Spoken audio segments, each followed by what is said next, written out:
Ready? Right, welcome everyone. We apologize.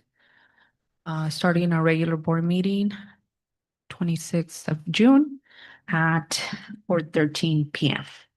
Roll call. Marta. Present. Dr. Turkey. Present. Rick. Present.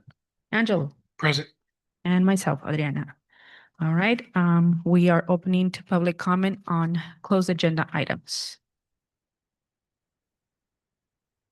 Anyone in Zoom? All right. Seeing none, we're closing public comment and moving to closed session at 4:14.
All right, welcome everyone. We are reconvening to open session. Let's do flag salute. Wings to the flag of the United States of America, and to the republic for which it stands, one nation, under God, indivisible, with liberty and justice for all. All right, ready? There is no actions taken in closed session. We are going to adopt the agenda with some changes. We are tabling item 7 and item 12 from the consent agenda. 7 and 12. And we are moving item 9 and item 18 from the consent agenda to discussion items. 9 and 18. Be ready, team. All right, with those changes, can we adopt the agenda? A second. Second. All in favor? Aye. All right, adoption of the consent agenda. Second. Second. All in favor? Aye. All right. Presentations. Prunedale. Awesome, Prunedale.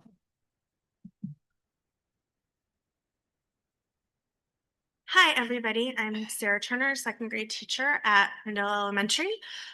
I've been at the last few board meetings when there's been discussions about what's going on with the iReady programs, what's going on with PDSA, talking about math in the district. And so after the last board meeting, I reached out to Dr. Turkey to see if he thought the board members might be interested in just a teacher perspective on changes, new things that I've noticed that we've done with math this year, and he was gracious enough to say yes. So this is a new unit and a new idea behind math that if you'd asked me at the beginning of the year, I wouldn't have thought that anything would happen because my team has been together. This is our 11th year teaching math together.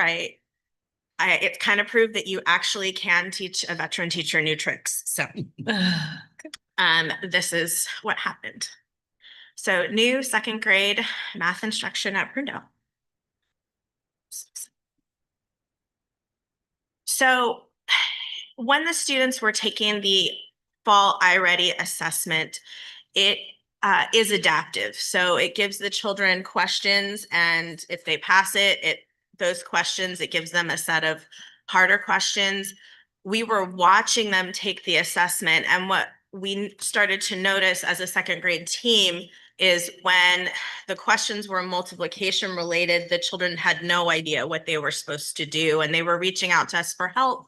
Of course, because it was an assessment, we couldn't help them, but it just started a discussion about, hey, we're noticing that they have no idea what multiplication means. They're just stumped. They can't even with a picture in front of them, they can't figure out what they're supposed to do. So there's an example here. There's 4 rows of 3 buttons. What's the multiplication question that matches this picture? They had no idea what to do.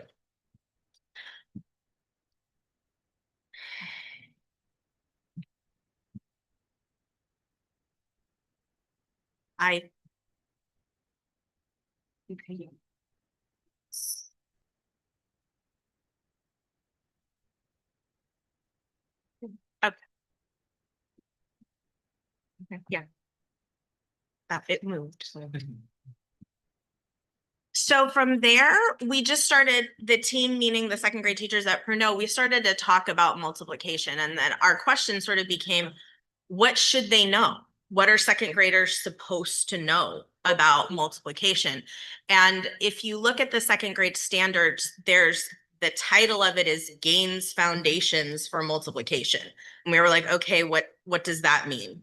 And then the substrands were that they should understand even and odd, whether groups were the same or whether groups were different.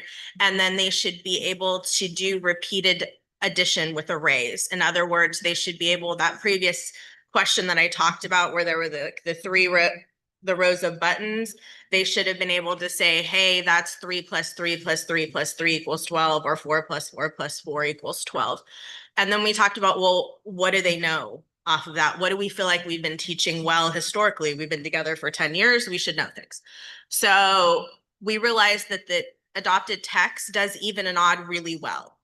That's something it teaches close to the front. It's reviewed throughout the year. We really felt like usually our children come out absolutely knowing that. And then we were like, well, what's not working? And then we realized the adopted text has one lesson about arrays that's almost at the end of the book. So if you didn't pick it up off that one lesson, probably we're not catching that you didn't do that. We're not having time to remediate that standard. And we're not noticing that you don't have this skill that's so foundational for what's about to happen in third grade.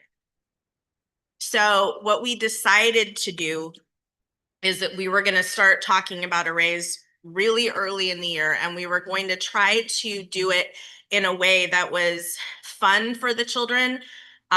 We're going to incorporate it into centers. We're going to incorporate it into building. We're going to incorporate it into art. So if you look, there's my little Ulysses with his broken arm. He's building an array out of Unifix cubes on the carpet. Lupita in the middle, I don't know if you guys can see kind of towards the front, she's actually built an array out of Legos at the front, and the children started having competitions with each other about who could use different materials. Ooh, I could use markers, I could use crayons.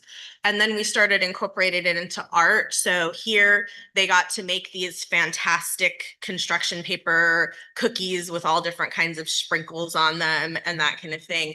And then talk about, hey, if I was selling these cookies, what's the multiplication sentence for the array for my cookies? So we were doing this for months. So then we started coming, we had the PDSA cycles, we'd had 3 of them in regards to math specifically. We'd done one in regards to word problems. We'd done one in regards to multi-digit subtraction. And then the end of the year was coming and we were like, okay, we've done all this work about multiplication, but how do we really know that they know? Like, how can we be sure we're sending them on and they've got that solid foundation under them? So this is the assessment that I made. It was made with a paper and pencil. It is not fancy, but it gets the job done. These are arrays that the children had to label. They had to do 2 different correct repeated addition equations to label the array. Then they had to write the correct multiplication equation for the array. We did take it, whether they did it column times row or row times column, and we did throughout the year talk about the commutative property of multiplication with the children so that they understood that part. And then down at the bottom where it says what is an array, they needed to write us a sentence like, what did you learn? What do you know about that term? So when we assessed it, this was the results that we came up with. 83% of the students could write correct repeated addition and multiplication equations for 3 or more of the arrays. They needed to get 3 out of 4 of them right for us to consider it proficient, and that each of those problems had a lot of different pieces. So to get one of them right, you had to have both of the addition and the multiplication for us to count it as being correct. And then 72% of the students could write a definition to a stranger coming off the street that they could understand what an array was. We also looked at the work together in terms of what the definition was, because these were child definitions, to be able to say, does this answer get full credit to you? Like, what do you think? And we also looked at them to sort of say, hey, you know what? This child has a really good conceptual understanding of what this is. We can't give it credit because part of the definition is missing in there, but we just need to work on the definition. It's not the conceptual understanding that is the problem. Some of these scores probably actually were higher by the end of the year, because this is sort of the end of April when we assess this, and in May we start going back and plugging in holes, but this is the last data that does represent everybody's data in there together.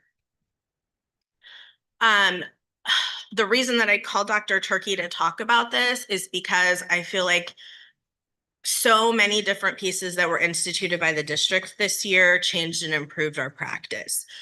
iReady gave us new data. The diagnostic tool that we were using before that did give us like a color coding, like a red, yellow, green of what was going on with the children. The color coding was pretty accurate, but it didn't tell us where that color came from. Like it just, this person's at risk. I don't know why. I would have to back that up and figure that out as a teacher. We had so much more Wednesday collaboration time to talk about math. This was a lot of conversations about what's working, what are you doing? In January, we had a professional development day that was centered on unit alignment. That allowed us to redo the subtraction unit, and that actually paid off because we improved the subtraction unit, but it also gave us time to teach multiplication because we realized in the subtraction unit, as it was written in the book, there were just a lot of repeated tasks in there that the children had already mastered it and were doing the same thing over and over. Why are we doing this? We need to move on to something else. And then the PDSA cycle helped us to figure out what the children understood. Like we've been doing all of this play with them. We've been talking about this for months. We've incorporated into art and done all this other things. How do we know that they know? How can I assess it for a report card that they have it? The four of us, it really took everybody. Mrs. Ariola had been a third grade teacher for many years, so she brought all these multiplication activities to us that we were able to do.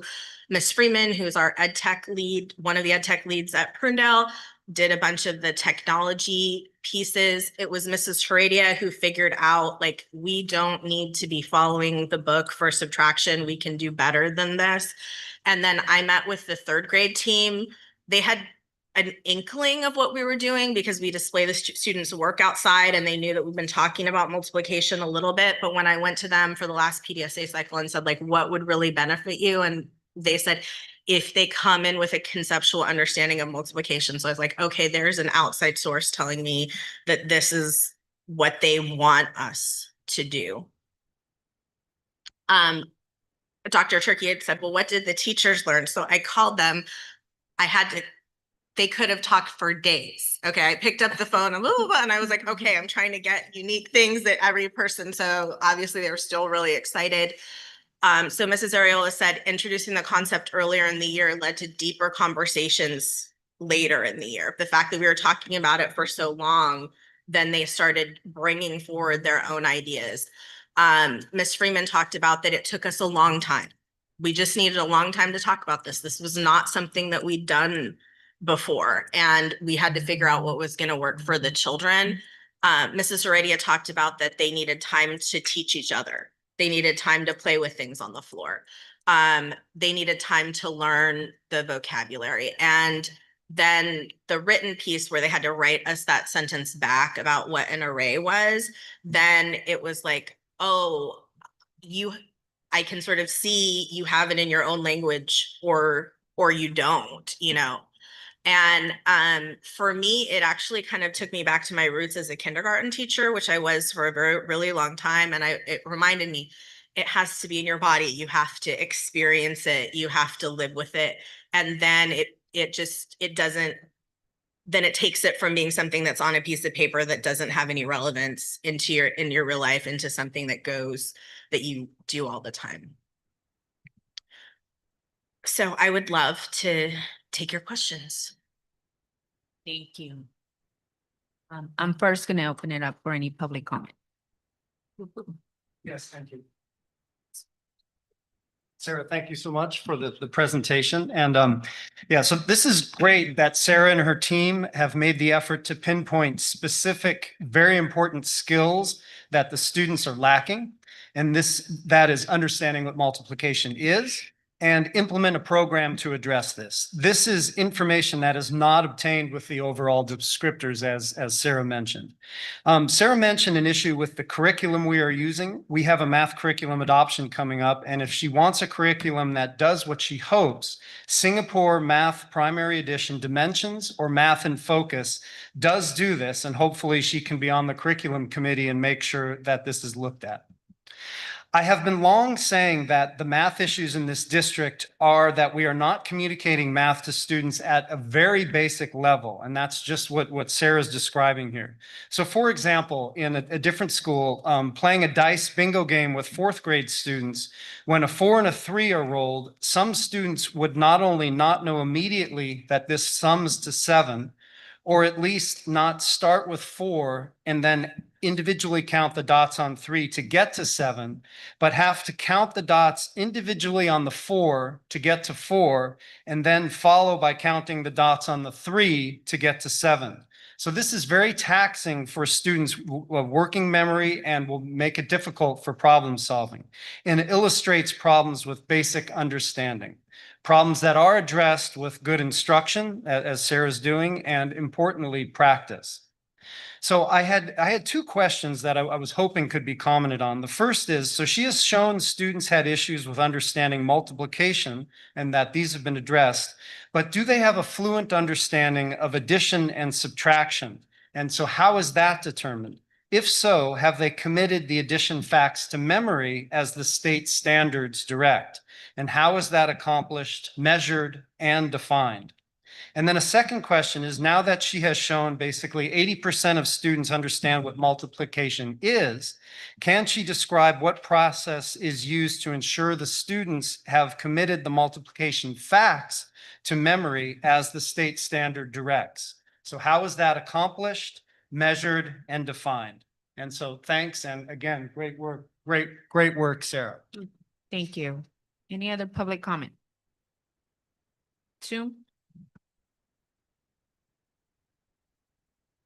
All right, closing public comment. Board, I'll start with Martha.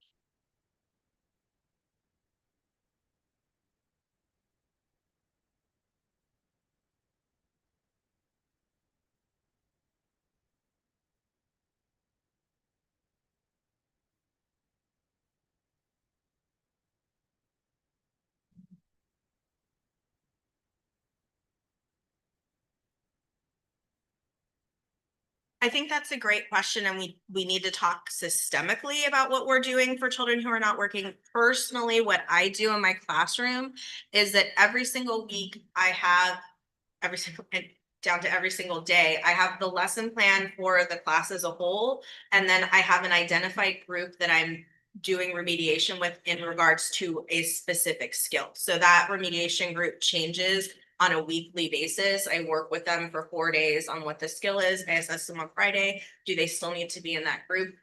Yes. Okay. We continue. Do they not? They've passed out of it. They don't need to be in that group anymore. I also have a list going of students, especially with students with special needs, who are outliers from a group. But I know that this is the next skill that that child needs. And it's gone even, I've had a child with extreme special needs where I worked on the number 0 through 5 for the whole year. I mean, that was the goal, and that was an appropriate goal for him. I do think that we need to talk about how we're identifying children, then what we're doing in terms of organizing our time. But it does, as I said, it's part of my life every single week in terms of what am I doing, who gets it, who doesn't get it, why do they get it? Can I add on to that? So it's a really great question, right? And it's like the 83%, that's what we'd say we get within our tier 1 instruction, right?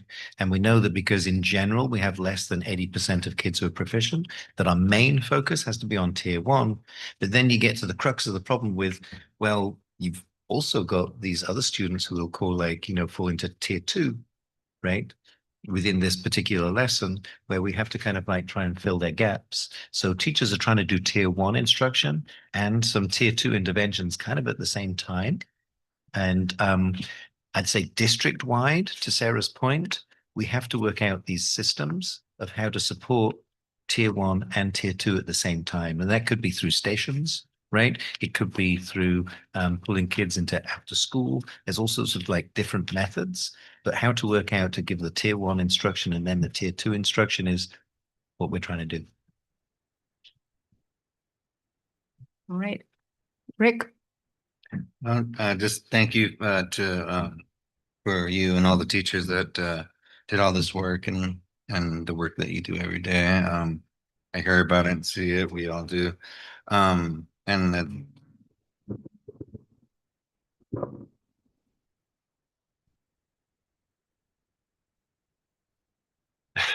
yo yo yo yo.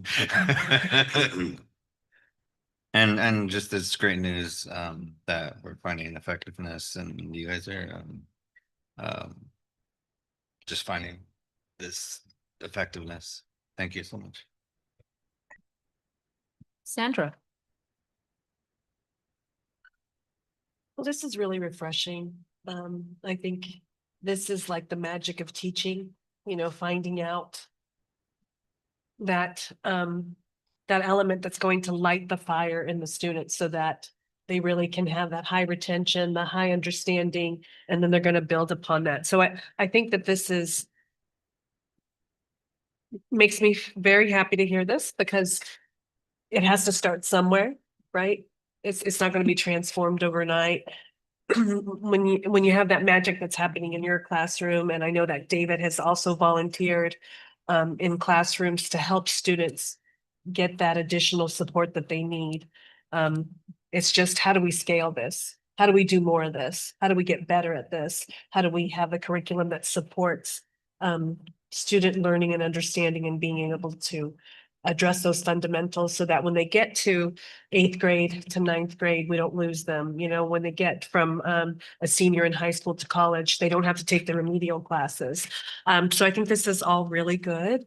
And I thank you for your efforts. And I think the question for me is, how do we pick a really good curriculum and where do we go from here? But thank you, Sarah. Angela. Hey, well, first, I really want to say, if you pass this off to your team, I really appreciate reaching out to Dr. Turkey so you can share how targeted math support is being implemented. Also, it's good to see that we're having some early math interventions. Because I do believe a lot of our issues can be addressed at an early time.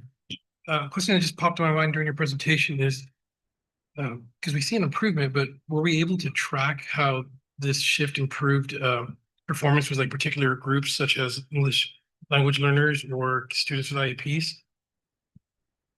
That's a good question. I don't know. I will say, my classroom and every second grade class is more than 50% English language learners. So in terms of, do I think that they were understanding it? I do. One of my English learners, she wrote my favorite sentence. It's not perfect, but in terms of what is an array, and she wrote this all out long. It took pages, all in words. An array is plus and plus and plus and plus and plus and plus and plus. And I thought, that's not a textbook definition, but that is a great understanding of being able to say that you understood that it was an example for repeated addition using the vocabulary that you had. If I can add to that, so it sounds what you guys did is working. Be fun to see if we can spread it out further, but also just, so I'm a data nerd also, to start seeing if we can hit those subgroups just to see how much it did improve or how little, just for more analysis later. I'm very curious because unit 1 of 3rd grade is multiplication. I'm really curious what the 3rd grade teacher's experience is going to be with the children, being that we have not been sending them forward with a very good conceptual understanding of multiplication. There's been little pieces of different things that we've done, skip counting, knowing odds and evens, that kind of thing. I am hoping that this is better footing under them for what goes. Thank you. Thank you, Sarah. I think you said something that really captured my attention and everything, but that one was really key. You are doing things that you said what's working for the children, because we could have all these curriculums, all these things, but if they're really not working, and you have to find ways to get the instruction across for the students. It seems like you are doing that and your team is doing that. And I agree with early intervention is the best way. that we can actually move the needle in our math.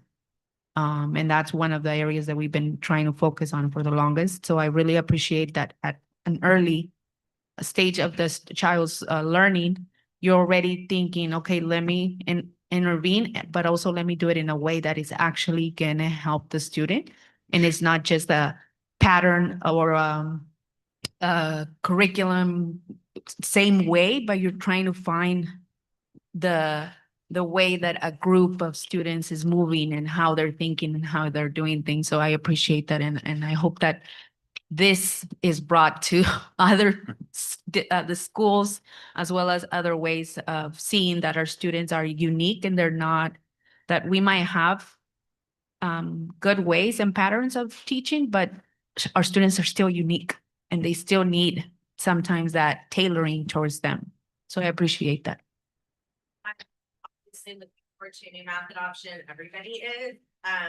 I will say with iReady, the individualized work that the children have to do, I really, there are standards that seem easier for the children. Just to give you an example, like adds and subtracts to 20, but what they have to do with it is more complicated. It'll give them a bunch of different partial equations and they have to sort it into like these ones add to 13, these ones don't add to 13, which is just a higher mental task than just doing one problem and answering it on a piece of paper, or with the things that I've noticed them having to look at with the higher level adding and subtracting, even something like 76 minus 52, instead of they would have to like work that out on a whiteboard and get the answer, but then it gives them like which number lines show ways that could help you reach this answer. And you'll see, oh, they broke it down on the number line into like groups of 10 and groups of 1 that you might need for this. So I love it that it's not just finding an answer that they could do on paper or pencil, but then they have to go and they have to look at a math model on the computer and be like, okay, which of these is modeling how you could possibly get to this answer. So I think long-term what they're doing with iReady is also going to be helpful as we go forward. Yeah. Sarah, thank you. And I think this provides a really great example of teachers working together to get better at instructing students, which is what it's all about, right? And so hats off to you and the team. And I think it's also a great example of like, okay, then what can the school do to support the teaching team? What can the district do to support the school, to support the teaching team? Because it all happens in the classroom. So thank you so much. Thank you. Okay, moving on to the next item, update on North Murray County High School Wellness Center. Who's doing that one? Welcome.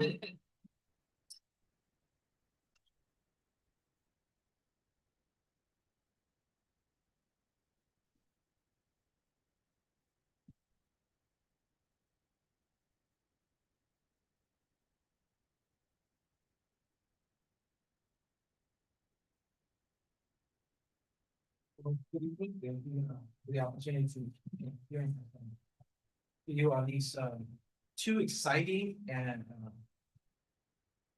projects that we're looking forward to getting started. So we wanted to highlight these two future projects, and one of them, it's funny because the first day that I was here when it was being approved, that was it was mentioned, and it was like, that seems like a great opportunity to bring a program like this or a space like this to the high school, and that is the Wellness Center. And the Wellness Center is essential a resource to support students' mental, emotional, and physical health. It provides a safe space for counseling, health education, crisis support. It helps students manage stress and stay engaged in school to be successful and academically. Another project that was mentioned was Building 100, and being able to transform that building to a versatile space where it serves students and the community abroad. It could serve as a training room for teachers, for staff, meeting for students, and a venue where the board can engage with the community. We were here a couple of meetings ago, and there was that lack or that need from the community during our town hall, for spaces where the community can use to meet and provide services to one another. So one thing we wanted to do, we wanted to go ahead and highlight the project overview of what it would take to get to that level. There's going to, it would be in 3 phases. The first one would be the design and planning. We did consult with an architectural firm, and a project like this does require a BSA. So for that reason, we talked about kind of starting it by proposing schematic drawings to ensure that the design works for our administration, works for our students, works for the board. And due to the timeline regarding BSA, currently, we didn't want to wait for everything, so we did come up with a temporary plan and a permanent. And I'll review both of those. As you can see, there's a reason why I didn't go into architecture, because my designs are straight lines and, but it is something that we work in collaboration with our site administrator. We wanted to just kind of give a brief indication of what we were looking to do. And that, the first picture on the left is a over larger view of this library, this building. The second one is zoomed in, and it would be the location down here in the first floor. One of the things we wanted to do, the idea when walking through the site with us, our site administrator, is that he wanted to provide a space that he could transform, be able to have that space for not only meetings with the conference counselor team, but also for students. So the roadmap, our roadmap to get to this project, this is a temporary plan. This would be the temporary plan, would be starting with schematic designs, which is proposed on today's board meeting. The reason why these schematic designs are important is because it gives us an idea of what, in collaboration with our site administrators and district administrators, it's what the space could be developed into. It talks about it, it will highlight the requirements that may come structural in transforming the area, as well as potential costs. So we'll get a rough estimate of what the project would cost in the future, and that way we can bring it to the board with set for approval. What we've started, and I say July of 2025, so this next upcoming month, but we've actually already started clearing out the space. We have we began clearing out with whether it was surplusing old computers, because they used to be a computer lab. We began to clean out the furniture that's there that was set up for the computer lab, so that we could start beginning the planning, and the construction, the temporary construction of that. This month, as soon as this we move forward, we do want to work with our vendors, so that we can go ahead and start looking at furniture that works not only for the space temporarily, but also for the future when we do move into a permanent plan. So we are working with to procure furniture that works, like I said, in our permanent structure. And then for this, the separate plan, we are looking to be completed by the beginning of the school year. It is something that we want to move forward. We're trying to be as aggressive as possible in our planning, so that it can be utilized by our students, by our administration, like I said at the beginning, to start hitting them. On a more permanent plan, we would still be using our same schematic designs once that kind of gives us the idea, the rough idea of how it's going to be developed. At that point, we would once again bring not only those designs, but final designs for approval, for board approval, that those plans so that they can be submitted to DSA. Once again, the furniture that would be procured for the temporary space would also be working for the permanent, so for the permanent plan. And due to DSA and its current expected timelines is about 6 to 8 months currently.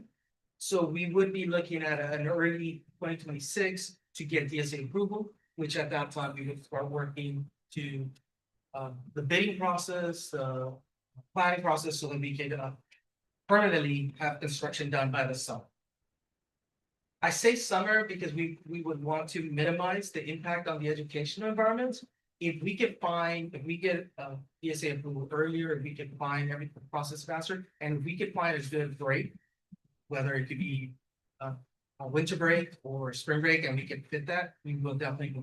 It's not, we're not trying to push it back, we're just trying to make sure that we have minimum impact. We're gonna be moving to the building 100, but is there any questions regarding this space? Before we move on? Do we want to ask questions now or wait till the end? Okay. Let's Wait, finish with yeah. the other one and. Yeah. So now we move on to building 100, the project overview. Once again, we have consulted with architectural firms, and this does as well require DSA approval. Part of this, the challenge for this site is working with current administration, site administration to resolve the relocation of its current use. Currently, that building is being used as a training room, but due to the utilities and due to the location, distance between the locker rooms, it is not being utilized at its full potential. So as we discussed it with the site administrator, we were looking at where do those programs, where do those fit into closer to the locker room for team needs as we move forward. There is a construction process with this one that is a little bit more complex than it would be with the wellness center. And the reason is there would be a lot more move with electrical, structural, HVAC equipment, and even our IDF would have to be moved. I did have a drawing here. In this one, we would want to, once again, it was just a simple idea while we were walking with the site administrators of what it potentially looked like. It is something that we send to our architectural firm so they can work on the plan a little bit more in detail. As you can see, if you've been in that building, it's two portables put together. So there would be a lot of structural change to it, but it is something that we would be looking to have a large space for community, for board, for trainings, while we maintain still storage and even a conference room that could be used as a smaller meeting group as well as closed session type space for the. The roadmap for this project, once again, it would begin with schematic drawings. Having the architectural team let us know what can work within that space. Once again, there is going to be a lot of challenges when it comes to the structure, but that's where we want to see, is it feasible? Is it doable? Is it cost effective? And that's part of the schematic drawings that we're asking to do, is so that we can bring that a full plan to the board, not just a wish list without any back. We want to make sure, and that's the plan for those schematic things. If we continue, same thing, due to DSA timelines, we could expect a start of construction possibly in early 2026. And this one it does have a simpler path to construction because of the location, it is away from educational. So we could start as soon as DSA would, as soon as DSA and board would like. It is, we do have a different timeline. Once again, we've mentioned DSA quite a few times and mentioned DSA in the previous meetings that we've discussed. Both of these projects are DSA, require DSA.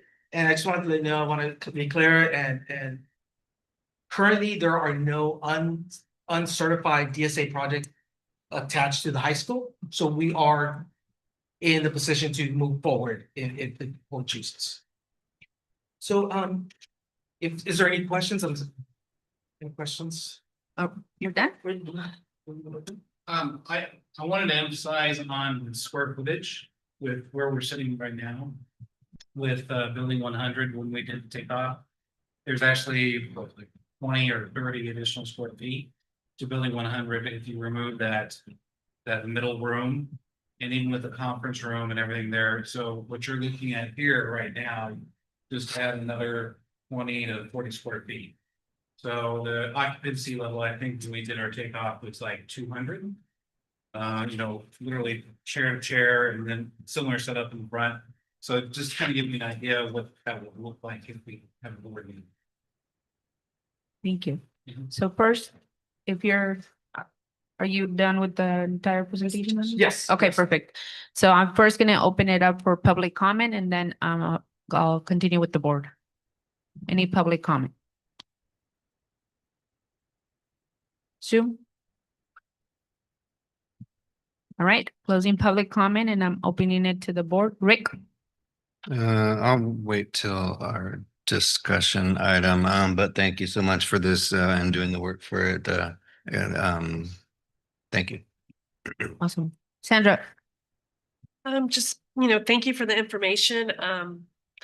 I would definitely be concerned if we spend a lot of money with schematic designs and not have a good understanding of what both these projects are gonna cost us. I think this one will obviously be less money, at least in the initial phase, but I think we need to understand what it's gonna cost us, have a really good understanding. Because traditionally we've been over budget and over schedule. Which has kind of led us to some of the condition that some of our buildings are, so that would be my only concern, to really have a true understanding so that we can make a good decision of how to move forward. But thank you for your efforts and for that presentation. Angela? Yes, well, thank you for this presentation and bringing some information towards this. The only thing I would like to add for consideration about this,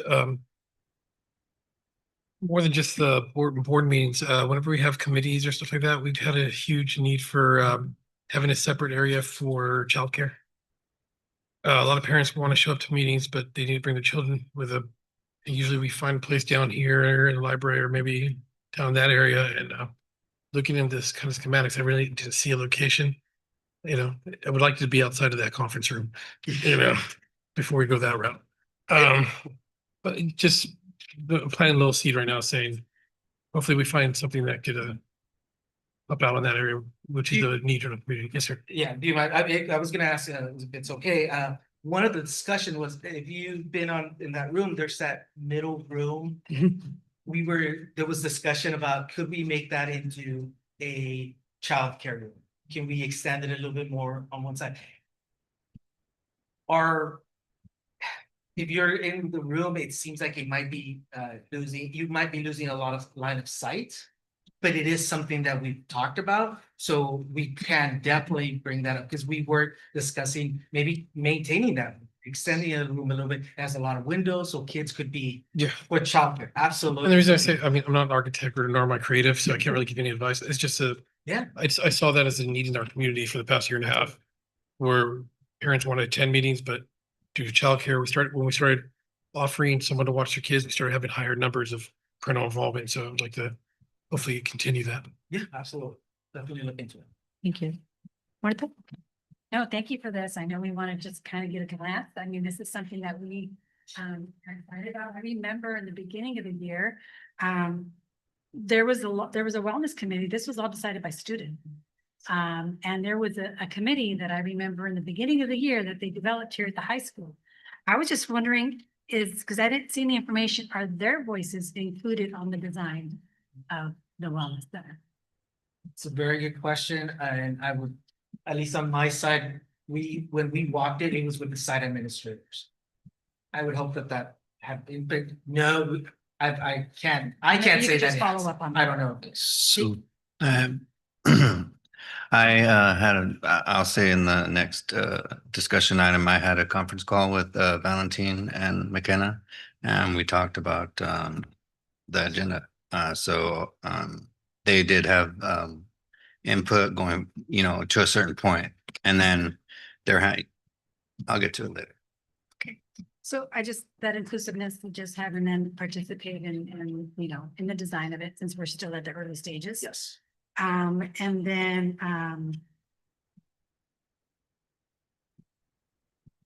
okay, so the outline for utilizing the permanent roadmap is summer of 2026, right? For the wellness The center. utilization of the well center, that's like The your one- estimated timeframe, right?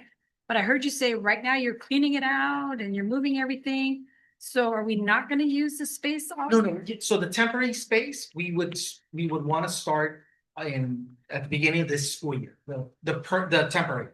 This would be for the permanent. Now, we actually put up walls, close it up, doing the proper way. The difference, Martha, is one, you can throw up temporary walls which don't need DSA approval, but to do permanent walls, you do need Just so you are. DSA approval. So what I'm hearing then is furniture design, collaboration with vendors, design space, all the way it's going to actually look is gonna happen this month.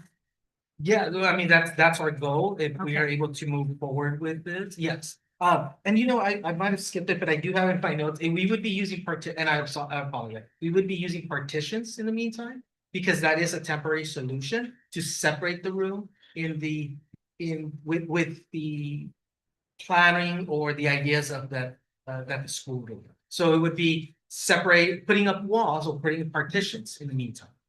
The permanent solution, which would actually be full walls, that would require DSA at that point, would be next summer.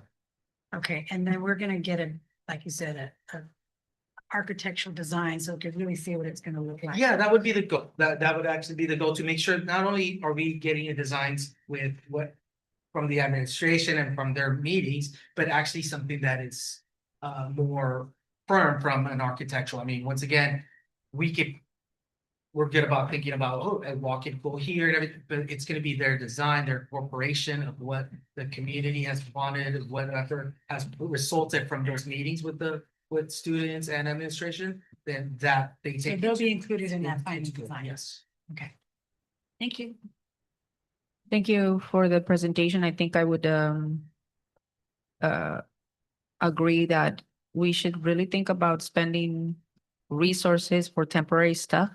And I know it's wanted. I know all the other stuff is wanted, but can it still wait until we actually get a solution for a permanent thing? Because sometimes we start stuff and then it gets stuck with DSA or with various things, and then we think, oh, it's gonna be this is the timeline, and it doesn't happen. At least that's what my experience has been. And then we're stuck with temporary stuff, and then we're spending more and more resources instead of really focusing on figuring out how to put the resource together and do a good start since the very beginning. That's my my suggestion. And I have a question. You said that the room, is it room 100 or? Yes. You said it was being used. What is it being used for, and how often, and by who? It is currently and by the way, just before, that's a good assessment of your first part of that comment. And we do take that to heart. So part of that, when I say temporary thing, we have partitions. We have partitions stored in our warehouse that we would like to use. We would like to utilize without spending any additional money. So just wanted to kind of touch on that first part. Right now, Building 100 is currently used as a team sport. So there are training equipment there. If an athlete gets hurt during a football game or anything, we have medical equipment. Now, the one thing that was in a discussion with the coaching staff is, well, yes, we have that team building here, the training room here, but when we go in halftime, our team's over there, our coaches are over there. Now we're disconnected. So if one of the conversations was, can we get all that equipment, whether it's an ice machine, a ice tub that is done for training, if we could put it together with somewhere in centralized so that it works together with every team at the high school. I'm so glad you said that, because I have a student who played sports. I never saw anyone with medical stuff or anything, even after injuries, at the sports that my child played. So I was kind of thinking, like, what medical equipment and stuff like that, and it's like, who's using it, and like how often, and is it only for a certain sport, and why? And maybe you don't know that stuff because that's not your department. But for me, it's a concern of saying people might say, oh, it is being used, but really who's using it? And two, like my own personal opinion is the focus is not about having a board meeting. It's about having a space where staff can have trainings, where staff can have be able to meet, where is it big enough, and also have community meetings. That's at least the focus. Yes, the board can then meet there, but the design should be focused on community and staff needs to be able to get the other things that we need to work on accomplished. That's one of the things that I would like for the design to focus on. Absolutely, 100%. Same thing, like you mentioned, I'm a dad that had kids playing every sport possible, and that actually brought up a point that was discussed during that location right now. You could say, oh, it's really close to the football field. That's one sport. What about when we play volleyball? What about when we play basketball? Like that room would not be as utilized because it's so far. So part of the challenge of that is to make sure that we use those resources in a centralized location where we can take advantage of it. Once again, due to utilities, we haven't been able to use that equipment properly. And we want to, I know that's a different conversation from building 100, but it's still attached to it because we want to find a home that works for those items.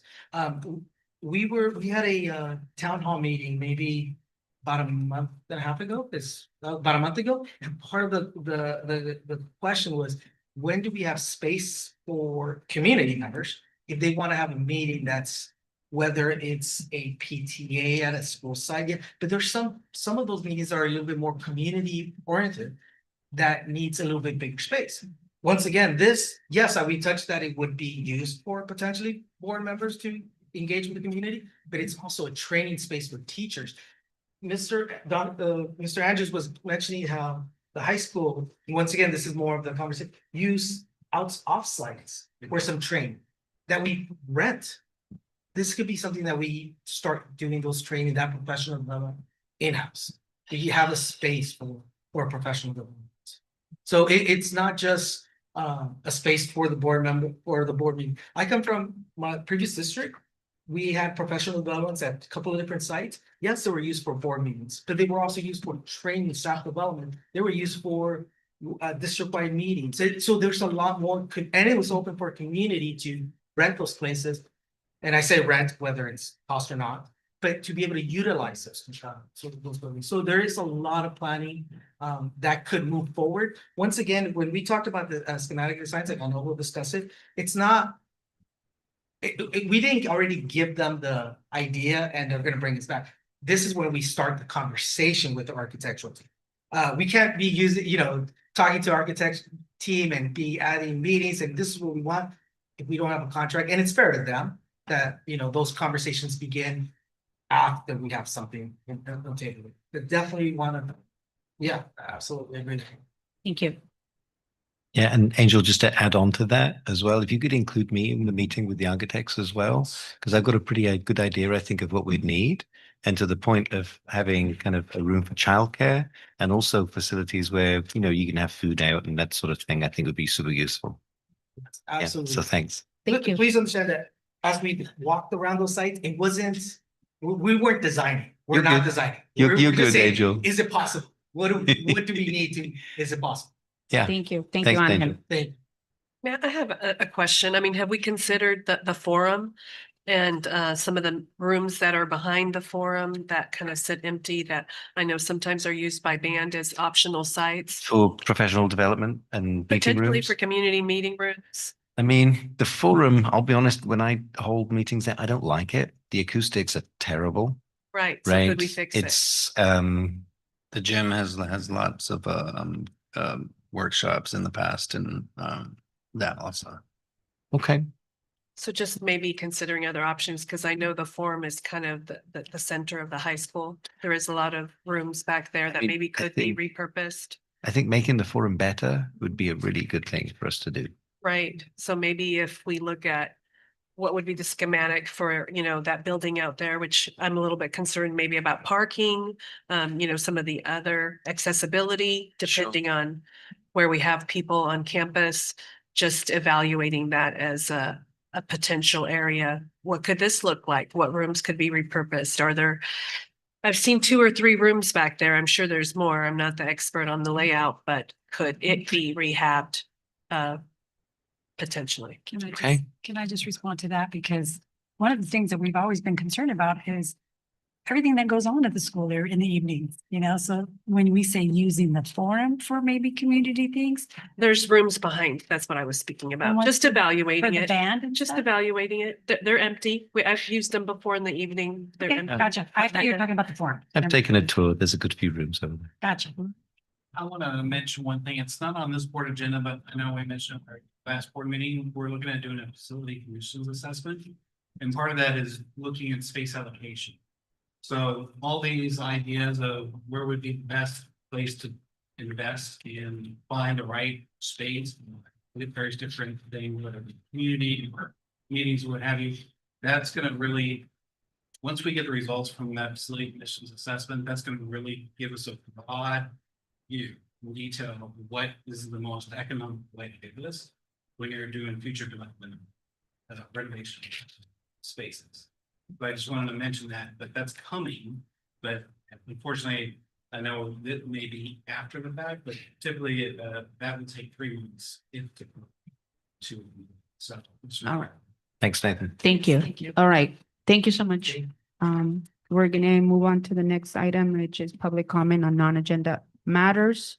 As a reminder, you have 3 minutes. And it's a comment and not a dialogue. And that's it. David.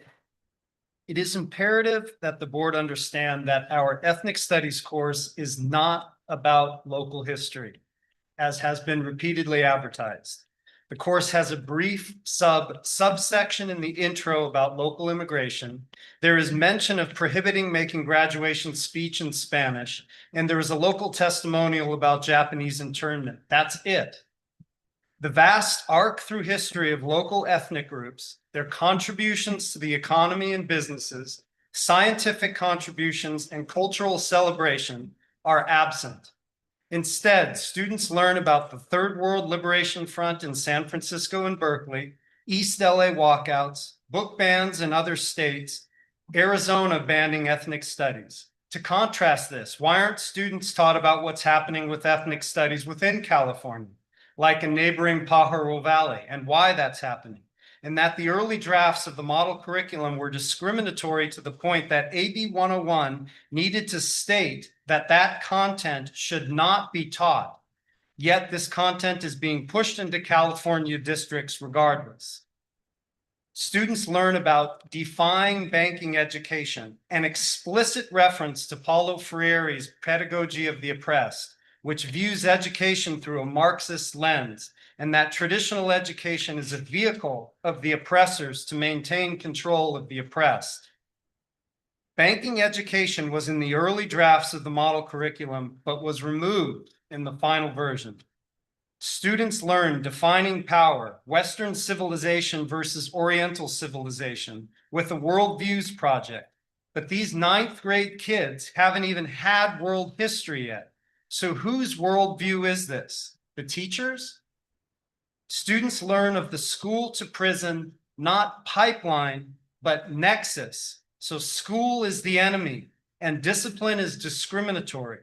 Yet I repeatedly hear in parent meetings that discipline is a major issue in this district. The board should ensure that this course is not getting students to places it does not support and that the community does not want. And this is not happening. Thank you. Thank you. Any other public comment on non-agenda items?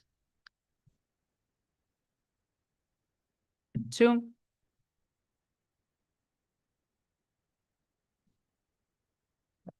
Board reports, and I'll start with Rick. I recently got to attend a couple of site visits, one at Prunedale and one at Castroville. Probably could have gone at a better time because we went like at 8 o'clock and it was just like kind of dead, but we did get to see classrooms, but I kind of wanted to see programs. So I think we're gonna do at least one more site visit next week. Oh yeah, we scheduled it. And I still have middle school tomorrow. And just been really busy with the kids, and my son required more attention recently because he had just had surgery on his ACL and meniscus, and they took fibers from his like that quad and used them for his ACL and stuff, and is in excruciating pain still. But so we had to, you know, tend to him a lot, which you know, goes with the parenting, but love it. Love and having a good summer so far. That's it. Thank you, Rick. Sandra, Nothing to report. Angela, I have nothing to, Martha. Just hope everybody's enjoying their summer, and I just think it's important to just announce because of everything that's going around us and the fears that, you know, I did ask our superintendent if there was a safety protocol in place for teachers in case, you know, an incident were to occur. And I really appreciate you sending that information. Is it something that's on the website too, or is it just for staff? That's a good question. It is internal for staff because it's staff responses in case either ICE or other federal officials do come to a school site about what staff need to do. I wasn't sure where else it was, so it's just sent out to all the staff. So anyways, I appreciate that. And I know we're all working towards, you know, trying to do our best to reassure our families and with the safety plans and things like that parents need, and mental health services, wraparound services during the summer. So appreciate that. Thanks. You're welcome. Right, and with that said, I thank you, Martha, for bringing it up. I have seen, this is an area of work in my work. I work in this area as civil rights and human rights and constitutional rights and all these rights of humans. I want to emphasize that our school is a place of belonging for everyone, regardless of status, regardless of where they're coming from, regardless of where they are living in our district, regardless of any other factor. All of our students are welcome and all of our families are welcome. This is a safe space for them, and we're here to be with them and to protect their safety and protect their information, and that this should not be a place to fear, that our students have a right to an education and they should never fear going to school, and they should seek out services if they need them. And our staff also, because I know we have staff who might be impacted, that our staff is also welcome. Everyone's welcome. This district is a district of belonging, and it's not a district of some of are going to be protected and others are not. This is a district of everyone belongs, and it's really important that we say that out loud because of everything that's happening, all this fear, all the stuff. Some of our kids are fearful of even leaving their parents, and that's not okay. This is not a political issue. This is an issue of our families and our students feeling safe and that they belong in this community, and they do.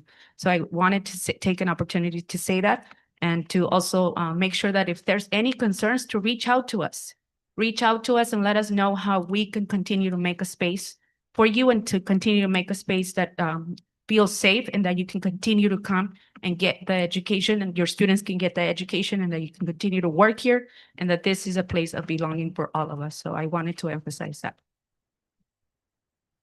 And now our superintendent's report. Thank you, Adriana. I'd like to echo the comments of Adriana and Martha. This is a safe place for all students, no matter of your documentation status, immigration status. This is a safe place for all. In terms of if there are any officials who come here, we will not share any data. Staff are trained so that if federal officials come here, the first thing which they do is they call myself or a cabinet member. We get in contact with lawyers. We do not give them access. We ask for their warrant. It's really clear to staff what they need to do. And as I say, school is a safe place for all. So thank you both for bringing that up.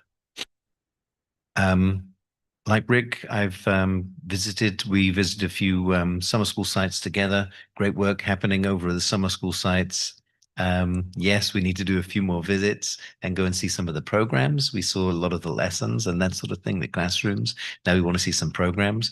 We're hearing loud and clear that there are a lot of very cool field trips which are happening.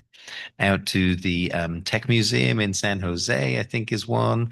Gosh, I can't remember where the other ones are, but there's a lot of good Discovery Museum, the zoo. Okay, there's a bunch of cool trips which are happening, which is awesome.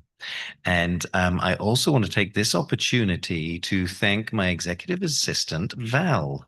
So this is Val's official last board meeting in this position. Okay. And so I want to thank Val for everything, Val, which you do for me and everything which you do for the Board of Trustees. And I do have some flowers here to thank you as well. Yeah.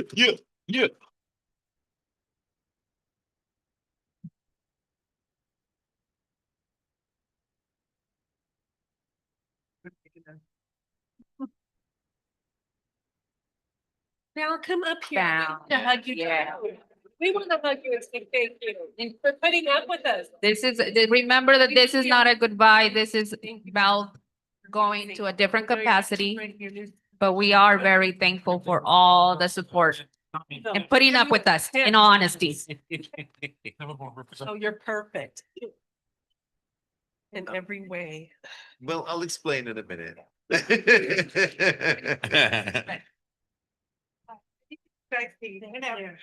So this will need a little bit of further explanation. So Val is moving on into a different position within HR as an HR coordinator starting the next month. However, until we have found a permanent replacement to be the executive assistant here, Val has graciously agreed to actually continue on.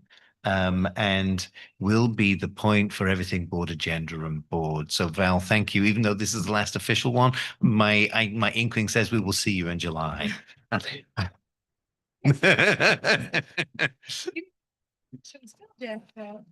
It's not.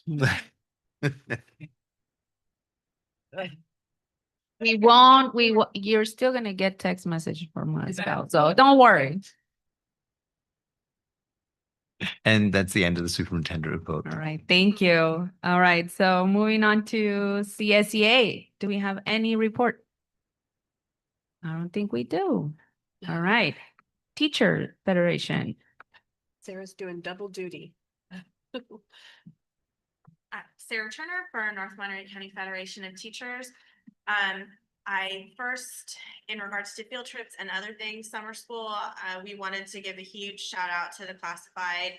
I have taken the children on 2 field trips with the classified because they're doing chaperoning. Some of them have done 6 field trips. Some of them have done like 4 in a week. If you've ever taken your child to an amusement park or a museum or the aquarium, if you could imagine doing that like 4 days in a row, I can't thank them enough.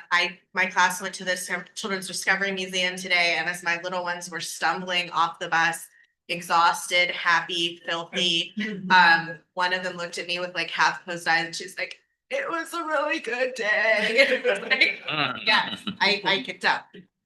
But just a huge shout out to them because of the overwhelming support that we've had. Thank you to the board and the administration for looking at and approving the changes to extra duty pay for the teachers. It's just been a long time coming, and it'll make a difference to people in terms of their ability to say yes, just to be able to do things like cover childcare with what they're being asked to do. So thank you. And I also want to thank the administrators who've taken many different calls from me in regards to different issues over the summer, and I appreciate it. I will be continuing to reach out just in terms of some stuff that's happening with tech and with facilities between now and when school starts. So thank you. Thanks. Thank you.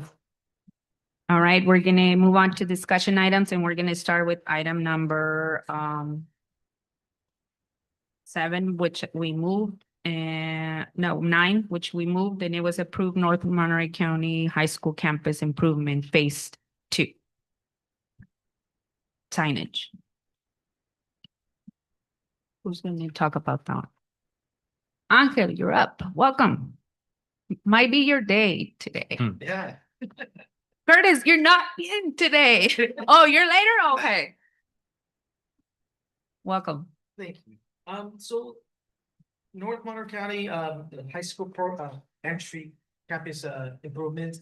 This would be phase 2. So this would be we're asking for, prior to my arrival, we had done this, project as of one, project. There's 3 phases and it's all together as one.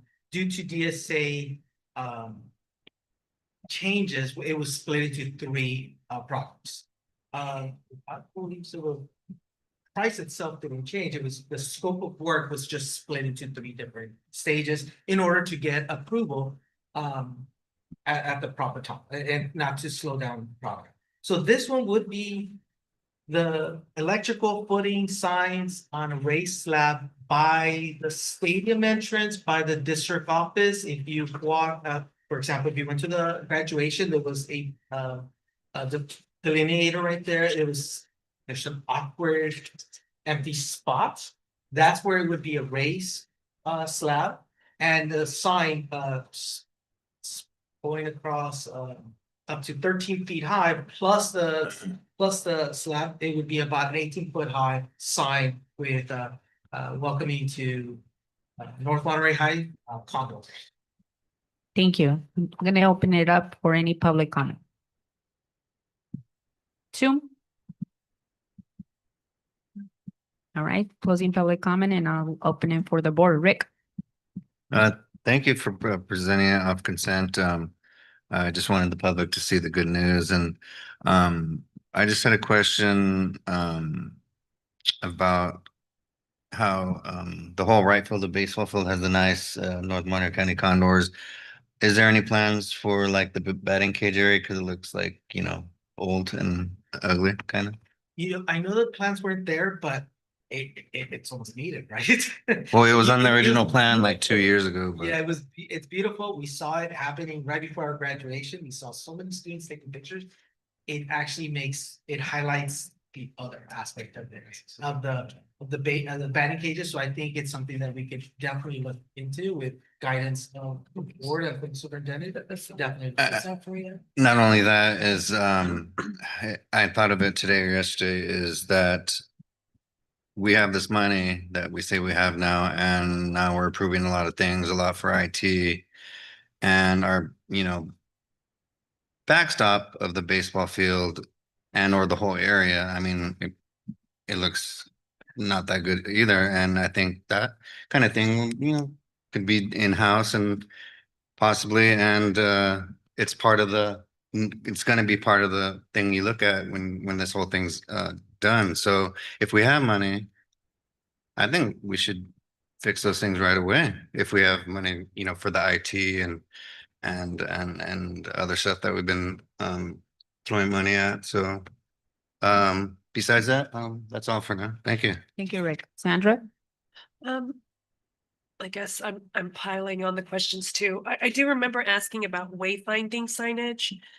And then, like, where's the office? Where's the counseling center? Yes. Are there any plans for that? This isn't that though. This is just the monument.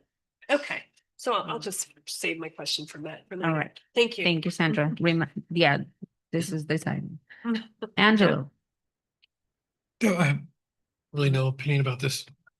Martha. Questions before good? No questions as well. And this is an item to approve. Do I have a motion? I move to approve. Second. I'll second. All in favor? Aye. Aye. Motion carries. Thank you. All right, and then now moving item 18, approval or architecture consulting services agreement. You're up.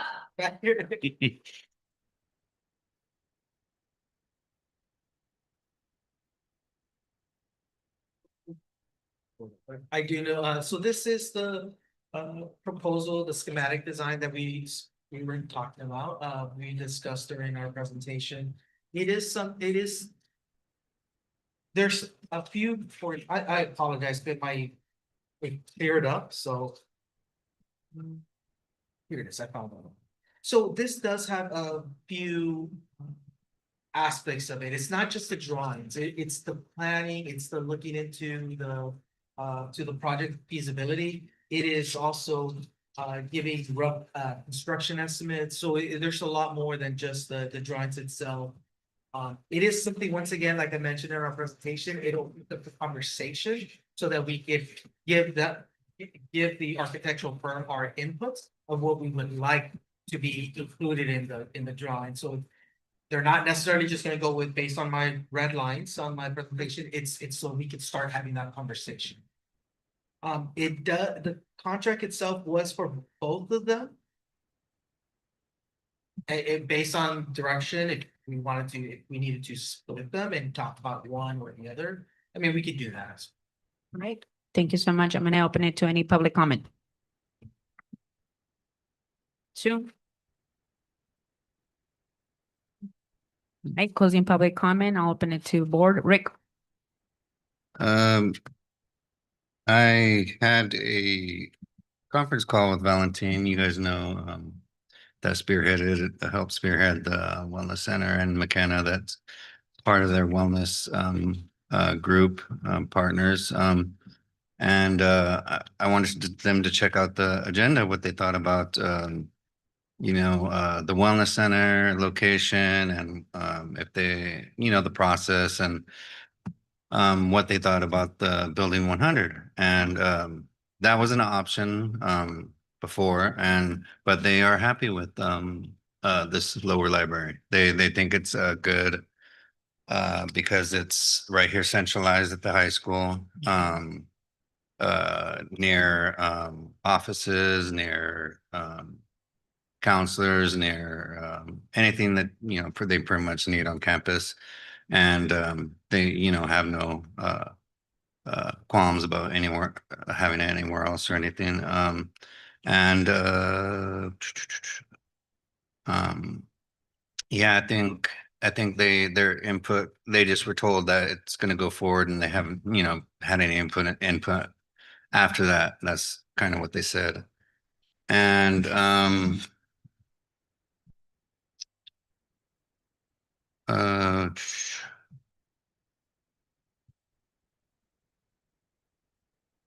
so I talked to some coaches, and it's incorrect that football is the only sport that would use that. I mean, softball, baseball, track, flag football, cross country, anything. Actually, any of the sports actually could go use that for film, for training, therapy, for a lot of things. A quote was that they won't move all the team room, but still have plans to take rooms. Also, hearing part of the blacktop will be converted into a parking lot. Not having those rooms will definitely impact football specifically. Perfect location for a training room for our kids that are rehabbing. We should be adding to that room, not minimizing it. Also, our teams watch film or can watch film in those rooms all year round, depending on the coach and the sport. And I think a meeting room, it's a nice place. We don't have buildings, but I think parking and the distance is different. And this way has been working for a long time too. I think what they said about minimizing the space, and we talk about students and why we do this, and we're here making it for the adults, basically, whether it be admin or teachers or whoever's going to use it, boardroom or whatnot. So and our our accessibility to meetings has vastly improved since recently by having Zoom improve and adding YouTube. You know, I think there's DeMarco had a comment about something that's why I wrote that down, but so I think by taking away spaces from our students is just doing them a disservice and shrinking them down. It's not just a football space only, and in the future, in my vision, and other people, what I've told to people is that all sports should go there. All sports should utilize that. All kids, and it doesn't have to be just sports. It could be anything. We need input. We need input from coaches, students, teachers, not just a couple people from admin. The forum, if we have those hundreds of $1,000s that we might use for the 100 rooms, the forum looks like it's 1989 still. And I think we should split this item and approve the wellness center with Pear Tree and table or get more input on the long-term use with more input from everyone, including ourselves, for the room 100s. And that's it for now. Thank you. Sandra? I mean, I could support that. I think you've brought up a lot of good points. Did we get the necessary staff? The people who do utilize that room, did we get their feedback? That would be a concern. Because I think everybody here is well-intentioned. And sometimes we have a vision and we don't necessarily get enough input. So I could support splitting it apart. Angela? Both Sandra, trustee Ruiz and trustee Rick, they make great points. I mean, I can't argue against them. My thing is, what's my role here as a trustee? This is my personal view for myself, is student outcome achievements, closing that achievement gap, especially with like math and a multi-purpose room where teachers can get together to do professional development at no cost to our school.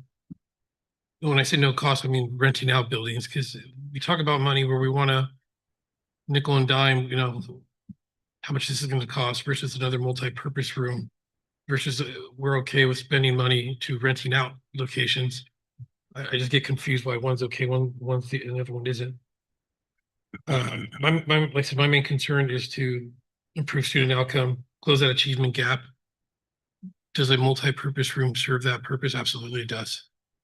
So, but I do hope that if whatever is decided, that we do take a little bit more ideas of trying to figure out how to take our sports teams, input on how, if we do take over 100, what are we going to do to make it so it's not an inconvenience for them also? Because granted, sports helps build morale, esprit de corps, that could also raise student achievement gaps. But reality is we do need a multi-purpose room. I don't think it's just for the adults. I think it benefits the kids because we need to have our educators meet together in a centralized location. We're going to get some good training done and start moving the needle. Thank you. Martha?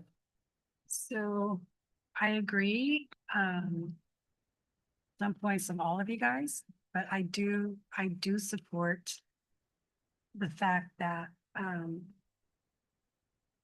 the space that is currently being used, it would have been nice to at least have a plan. Like, okay, we're doing this with 100, but we have a plan to move this here. And is that correct? That plan is, you guys say you don't know what you're going to do with it. It's not concrete. We walked facility Sarah high school principal, and there's been a couple ideas thrown, discussed as potential relocation. For instance, the tea room, one of the tea rooms here was mentioned, actually two of the tea rooms were mentioned, as a possibility to relocate training. Closer to looking at people on it. Apparently they all, majority of the programs are similar. And so he has addressed sites that we haven't been on that discussion. Okay, because I am a strong advocate and I think I've expressed that because when we didn't build, that foreseen building across the parking lot, we decided to use that money for other things. It was allotted when we sold the facility in Moss Landing, so we could use it for student, community and board.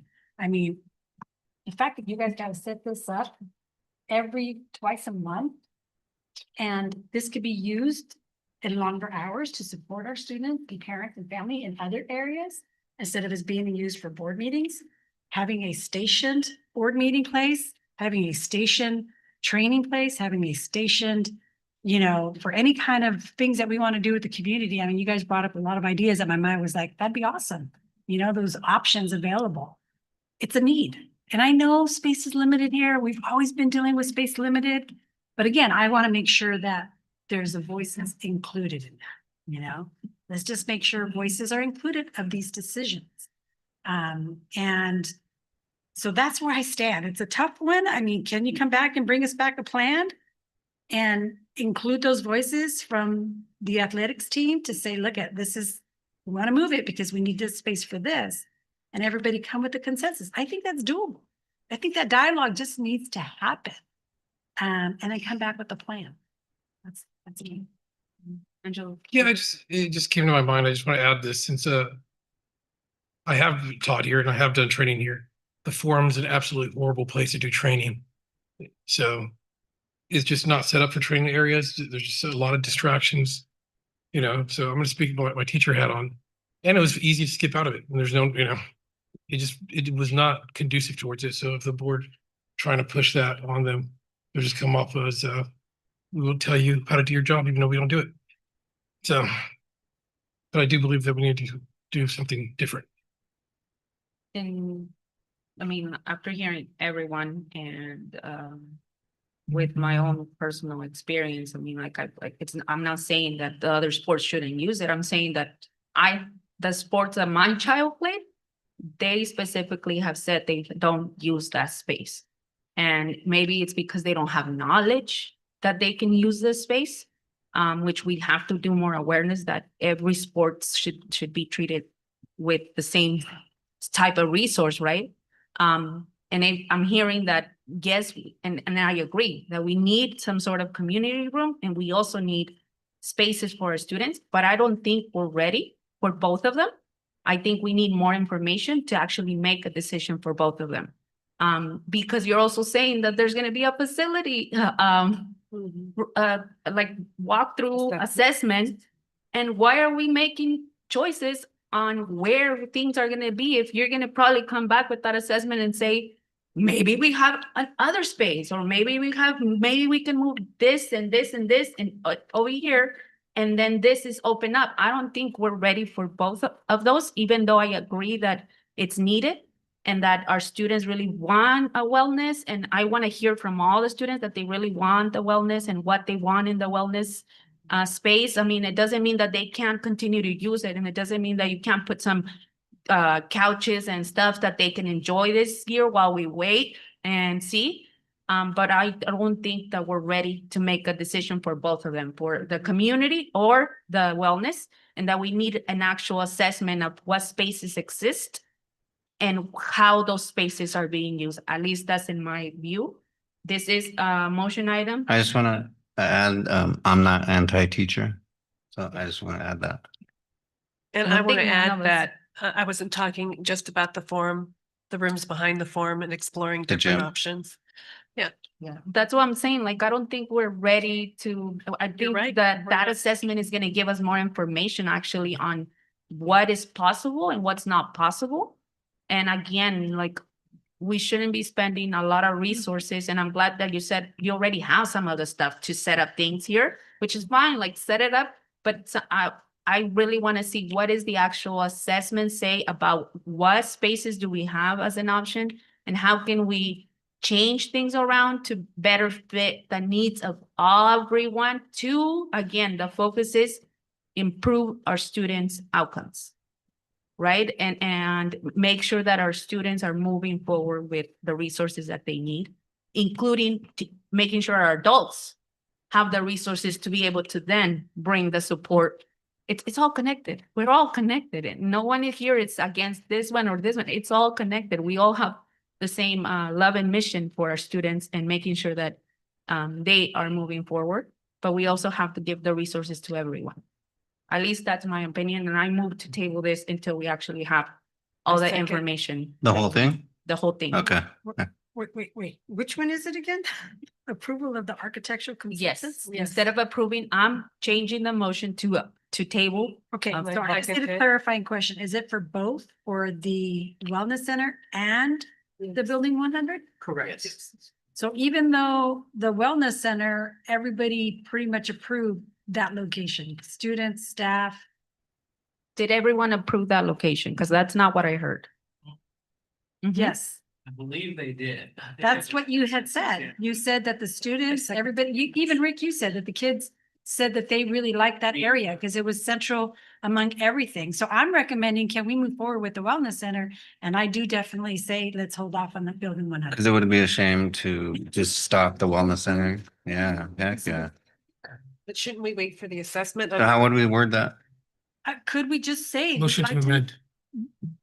Make an amendment. I don't know. Yeah, if you make an amendment, and I mean, I concur, and I think the points which you brought up, Rick, are really good points, right?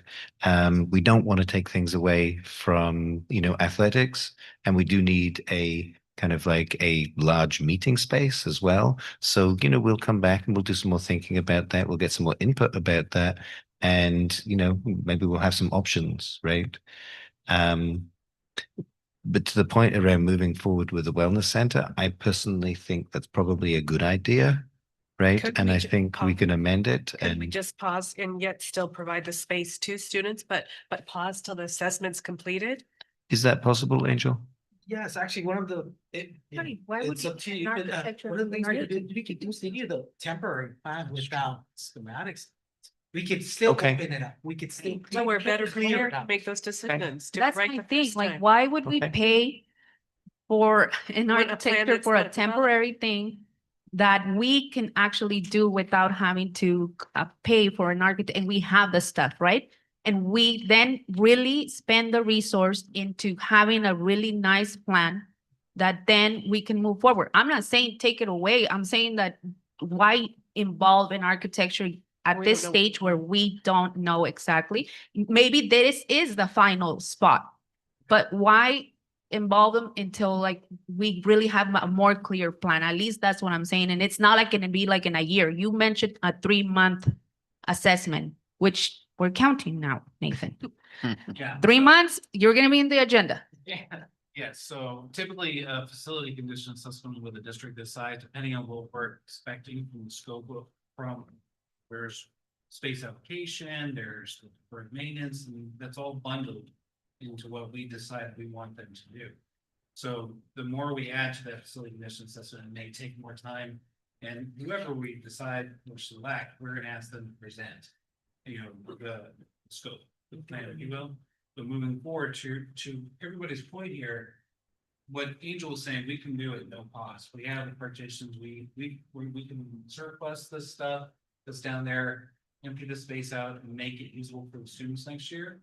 The one thing, the caveat to this is by doing the facility commission assessment, may extend that timeline until we know the results from the facility commission assessment by 3 months. If not longer. All right. Right. And that's why I'm like I'm reading this motion item as spending money on architectures to come up with the temporary design, which that's what I don't agree. It's not that I don't agree with the wellness and starting the temporary wellness. My Convince me, point is you we're convince me. not supposed to be spending, or like, I don't agree with spending temporary money. That's not what that's for. So that money, correct me if I'm wrong, Angel, is for them to design the permanent one. So whatever happens, we're going to put up the temporary. And then this would be for them to design the permanent one down there. Now, if as a board you think, hey, we're not sure we want it down there, then we can pause. But with the knowledge that it's going to put us back by 3 months, right? That was my So for understanding. a fact, it's our students and everyone did, like, I didn't get that clear. Our students and everyone decided that that's the best location.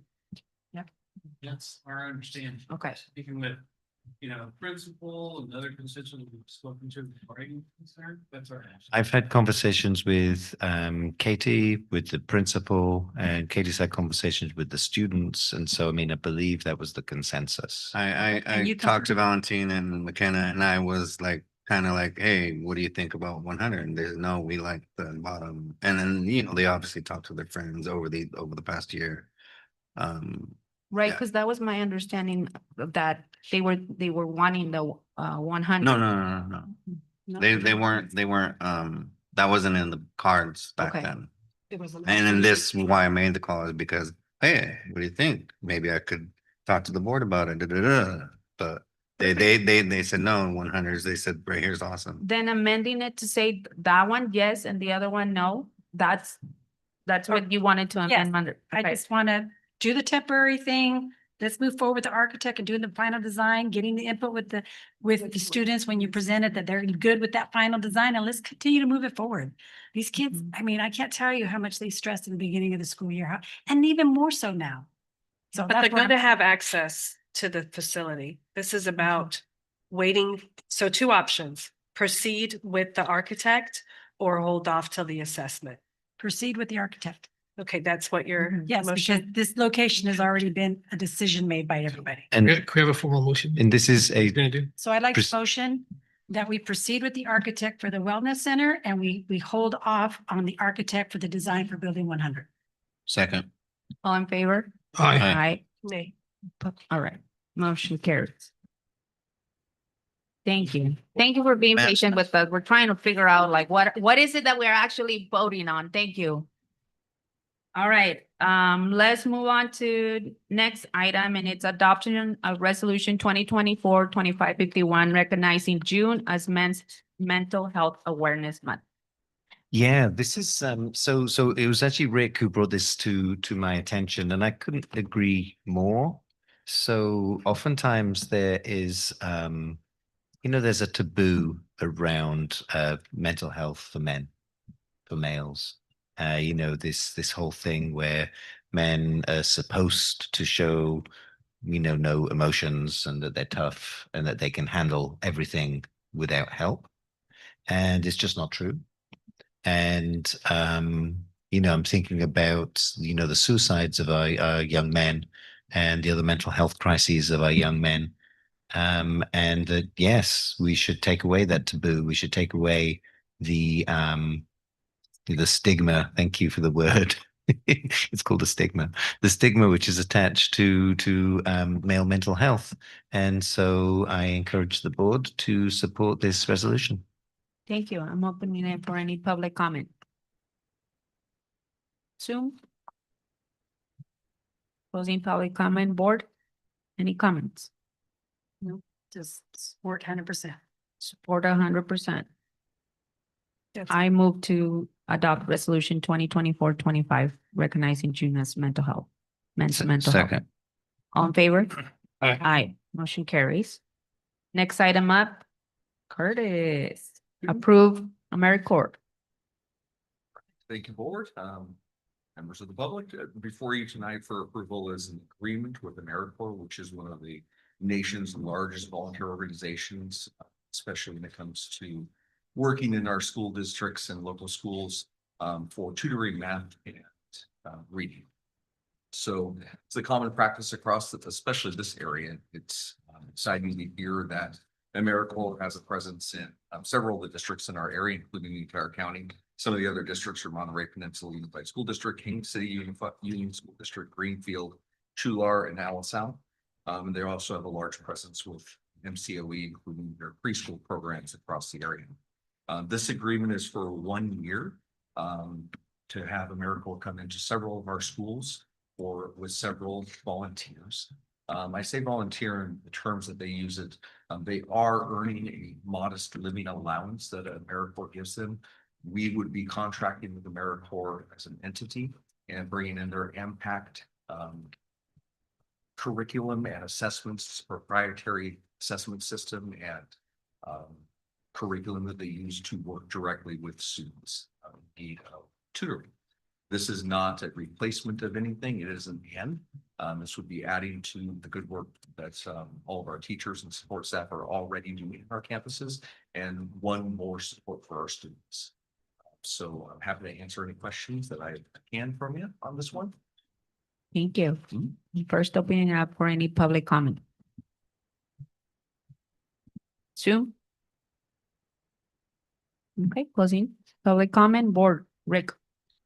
Matt, can you explain how eloquent you explained to me at our agenda meeting about math and English and how it not conflicts with union jobs? Absolutely. So essentially this organization, they go out and they hire volunteers, they pay them. And these volunteers could be anybody from somebody who's just finished college and they're not quite sure what to do with their life, right? You know, they're 22 years old, they're kind of hanging out, they think that they want to help kids somehow, right? All the way up to a retired teacher, right? A retired mechanic, somebody who just, you know, is in their elder years and they want to give back to the community, right? And so essentially, these folks would be hired by AmeriCorps. They would be within our schools, and they're specifically there to tutor in math and English language arts. Now, written into the contract is also a non-displacement aspect of the contract, which essentially says the folks who you're hiring from AmeriCorps are extra. They are extra. They do not and they cannot take the place of regular employees. So this essentially gets the question which you were asking before, Martha, when you've got 83% of your students who get it, which means you've got 17% of your students who don't. One really great way of making sure, well, hiring the chance that those 17% get it is more adults in the room, and then saying to your AmeriCorps teachers, right? You're saying to your AmeriCorps volunteers, this is the 17% we want you to work with. During this time, we want you to work with these kids on math, on English language arts, on reading. And it's a way to get specific help to the kids who need it. From our perspective, from a school district's perspective, just to put a monetary value on it, this is cheap. Right? It costs us, I think, $8,000 per person over the year, because they get paid from state and federal funds, and it lowers the ratio, gets more people in classrooms. They have their own assessments, they have their own method of teaching, they have their own training, and it's good for kids. That's it. Thanks, Rick. Sandra? Is this at all school sites, middle school and high school, just elementary? or- So I actually have the breakdown of where we're recommending to place the students. It would be 2 for reading at Elkhorn, 1 for math at Elkhorn. In K3 math, another 1 at Elkhorn, and for the early learning tutor, 1 more at Elkhorn. That's for the ELC classes. Prunedale would get a total of 7. That would be a breakdown of 1 for math, 1 for the 2 for the ELC programs, and 2 more for math. So no middle school, no high school? The way that we work this is I reached out to principals and gave them the choice. Okay, so the way which I want to manage schools is that the principals, they're in charge of their school, right? If they want to bring on this program, they bring on the program, and they bring on the program because they, as a principal, see the value in it and they work it, rather than the district made me do this. The whole district made me do things generally doesn't work very well. And so this is kind of principal empowerment. Now, what they might do is they see their fellow principals, and if it makes a difference for them, next year they jump on board. Yeah. It's also a bandwidth thing where they think, how much bandwidth do I have? Do my people have to take this on? Because it is extra bandwidth. And some principals are like, yeah, I can take this on. It's going to make a difference for kids. And others are like, not right now. So good question. I actually thought that Echo Valley had some as well, because I'm pretty sure that Jacob had some There too. may be an updated document. The last one that was provided to me is this one here. Okay, I'll take a quick look because Okay. yeah, I'll take a quick look too. Thanks. Thank you. Angela? So I understand the intent behind, when the district reaches out, try to explore partnerships that are going to support academic, outcomes and achievement, especially in like areas where students are behind, such as math and English.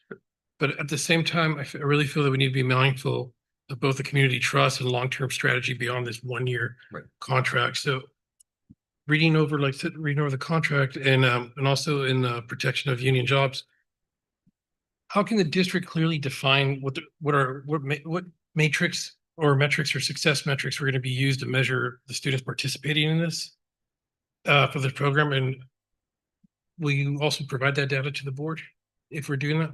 We certainly can. And what makes this program different is, again, I'll reference Dr. Turkey's reference to the non-duplication of services. It's actually in Exhibit B, Section C, where it specifically calls out the fact that this is not to replace, it is to, in addition of the employees that we have right now. These would not be our employees at all. So what makes this program slightly different than what we currently do is that they've been doing this since 1993.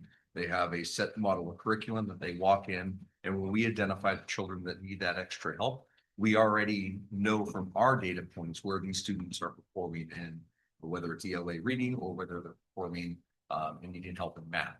And so what happens is we will turn over during the day, the school day, some time with these students to work with their AmeriCorps volunteers and work through their proprietary curriculum and assessments. And they will have their data points at the end that they are also in these agreements, these service agreements, have a sharing of that information with us, of course, because they're working with our students. On top of that, we have our local assessments that we will be also assessing our students again to show that growth. And we are absolutely going to be tracking the students that are working with our AmeriCorps volunteers to show that growth. And we're happy to bring it forward to the board as well to show the data. So okay, so I got 2 more questions here. So we got 1 year partnership. Mhm. What's our plan after they leave? What's our plan to sustain the work that if we see positive outcomes from this? Yeah, that's a good question. So there's a couple of ways of looking at this. Number one, I don't know the history of AmeriCorps in this district, if we have brought them in and worked with them in the past. I don't think so. I haven't heard that. So one thing is to look at what did work and did this way of teaching them in this tutoring program work for these students, and to see if we can also replicate that. In terms of, we can't use their assessments, of course. I'm certain to use the same wording that they use in their contracts, that this is proprietary software, or not software, but assessment data that they use. But it does show us another way of teaching that might possibly work for our students, that if it does, we'll be looking to implement that, or possibly doing another year. Like Dr. Turkey mentioned, there may be schools that go, hey, I want on this as well. And the end goal here is that our tier 1 instruction catches all students the first go around. This is not for our tier 1 instruction. These are for our tier 2 and tier 3 interventions. This will be part of that team of assessments. Our ultimate goal in all of education here is to get it right the first time with all of our students for tier 1. And this is that, I call it a quick boost of another medicine for our students in terms of what do they need right now. And the hope is that we won't need to write like this. But if not, we're going to be looking for ways to replicate what they do. Well, yeah, because I'm hoping if we do need more tutoring for our students, that we could see that AmeriCorps showed us a area we're deficient, and then we need to hire personnel to fill those spots instead of subtracting out. Yep. But my other one, like I said, Dr. Turkey kind of talked about it a little bit, and you brought it up about the codes of the contract. I share this metaphor: 22-350 subsection A of the California Vehicle Code, speeding. We all agreed we're not going to break that rule. We got a driver's license and saw the sign, but I'll just speed just by a little bit. I will, I'll go 70 to 65 because that's okay. That's my fear. Right. We're saying like, yeah, I know we saw this contract. I know we said, hey, we're not going to do that, but maybe I'll just supplant, just to tail it to, Right. What are we going to do to ensure that doesn't happen? And can we have some type of documentation to show that we're not supplanting? Yeah, I mean, two parts of that. One, absolutely not our intent in any way, shape, or form to supplant, to reduce our employees and bring in volunteers, basically, for lack of a better term. Well, even though there's being money exchanged here. So the way to do that is to be looking at our current base of employees at this time and show that it doesn't reduce in those areas in terms of the extra supports that we have. And then if we do reduce it, this comes back in, then we've got some explaining to do at that point. So it would be looking at our hiring rates. It would be looking at what do our current employees do? One of the things that this is different is that these people, they are not our employees, would come in pre-trained, pre-ready to give a program that we are actually paying for through this service, assessing it through a program that we are paying for through their service, and then their intent is to leave after it and show a product, basically improved outcomes for students. So I think through kind of a three Venn diagram, if you can picture that right now, three things. One, it's not our intent to reduce staff at all. Two, it's our intent to bring in something different than what we've been doing to see if that will improve the student outcomes. And the third lens is looking at our staffing ratios from 1 year to the next year. Martha? All great questions. I appreciate that from my colleagues. And you said the main word for me is we're trying something different. Yep. And you know, I think we've all had mentioned that before, that these interventions are important. We've seen the stats, so bringing in something different to help student outcomes, I'm all supportive. I've supported. So the other part was, when you mentioned Echo Valley, I was also thinking, why isn't Echo Valley on it? Because I remember. I checked and they're in. Because I remember the schools that weren't looking pretty good there. It looked like you needed some support. So Yeah, Echo Valley in. good. Glad to see that. Thank you. I don't have any questions. I actually have an AmeriCorps contract within my office, so I'm pretty familiar with it. I know how to follow that. So thank you. This is an item To to approve approve. agreement with AmeriCorps. I'll second that. All in favor? Aye. Aye. Opposed? No. Motion carries. Thank you, Curtis. Thank you. Next one is adoption of 2025-2026 budget and the assigned and unassigned balance.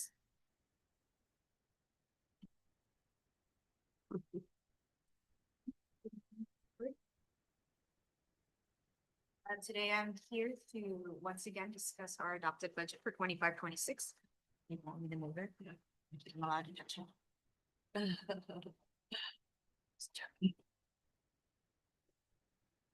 That better? There aren't too many changes to report, because we have reviewed it in our last board agenda at a meeting, but I will talk about a couple of the updates. As you all know, in terms of Ed Code 42103 requires us to adopt a budget by June 30th. The requirement requests or asks us to ensure that we are first holding a public hearing, which we did hold a public hearing on the 12th of June, and that we adopt the budget by 6:30. So today is the day that we're reviewing and hopefully adopting our budget. A couple of updates in terms of our SACS account code structure and our reporting. We have submitted our report to the LEA. That means that we have completed all of the reporting necessary in order to ensure that our budget is ready for review at this point at the county level. And our beautiful report of 136 pages is available for your leisurely reading in our board agenda items. A couple of highlights, the 25-26 budget, we will, as I'd mentioned before, we will have some potential changes based on the July President's Bill, but that will not be something that will happen in our adopted budget. That will happen in our revised budget. And again, that's only if it's information that is material that impacts our budget. In terms of our 24-25, so maybe I'll explain this a little bit. When we upload our 25-26 adopted budget into this program with this SACS reporting program, it takes our information from our 24-25 numbers as well. And so we had to go into our 24-25 in order to ensure that we made corrections that were necessary in order for our 25-26 budget to be cleared of errors. And so we have done that. We have gone in to 24-25 and cleared any errors that were being presented into our 25-26 budget. a couple of key updates. I'm going to skip over EPA because that will be another item that I will present right after this one. So I'll dive right into projections and assumptions. Once again, there will be a couple of new updates that will come in July 17th. I mentioned these last time during our last meeting. This includes items like the discretionary block grant that I'm very hopeful that we will receive. And again, if there are impacts, we will revise during our revised budget. And one thing that we are continuing to do, as I mentioned last time, we are currently in a deficit. So now that I am aware of our actuals, a little bit more aware, and we are going to be continuing to focus on reducing that deficit by looking at positions, looking at our purchasing, our contracts, and especially our internal controls. I have already started looking at a lot of different policies and procedures to make sure that we are doing what we need to do to be held in terms of our reporting and our compliance. Any questions? Thank you. I'm gonna open it up for any public comment. Two. All right, closing public comment, and I'm gonna open it up for the board. Martha, we'll start with you. Okay. So I know this wasn't attached to the board agenda, and That's then my one of my apologies. questions was to Matt, like, hey, I really appreciate the high level summary to see where we're at, Yes. because we're gonna be adopting it. And all due respect, when I seen this, I go, it's very, to be transparent, there's hardly no information on there. You are right there, and it's because there are no changes. The information from the last meeting is consistent. But it's important to also put it on this PowerPoint presentation to be it's transparent for our community, right? And Yes. it gives, for me, I'm talking about myself. I mean, when those attachments with pages, we used to get a booklet and then go through it and then be able to highlight it. Your style's different and I'm trying to learn it. But I just, for me, it would have been more helpful to have a little bit more information because it's a lot of assumptions. Got it. And we're supposed to adopt this. I understand. So that's No, my thank only you. I feedback. appreciate your feedback.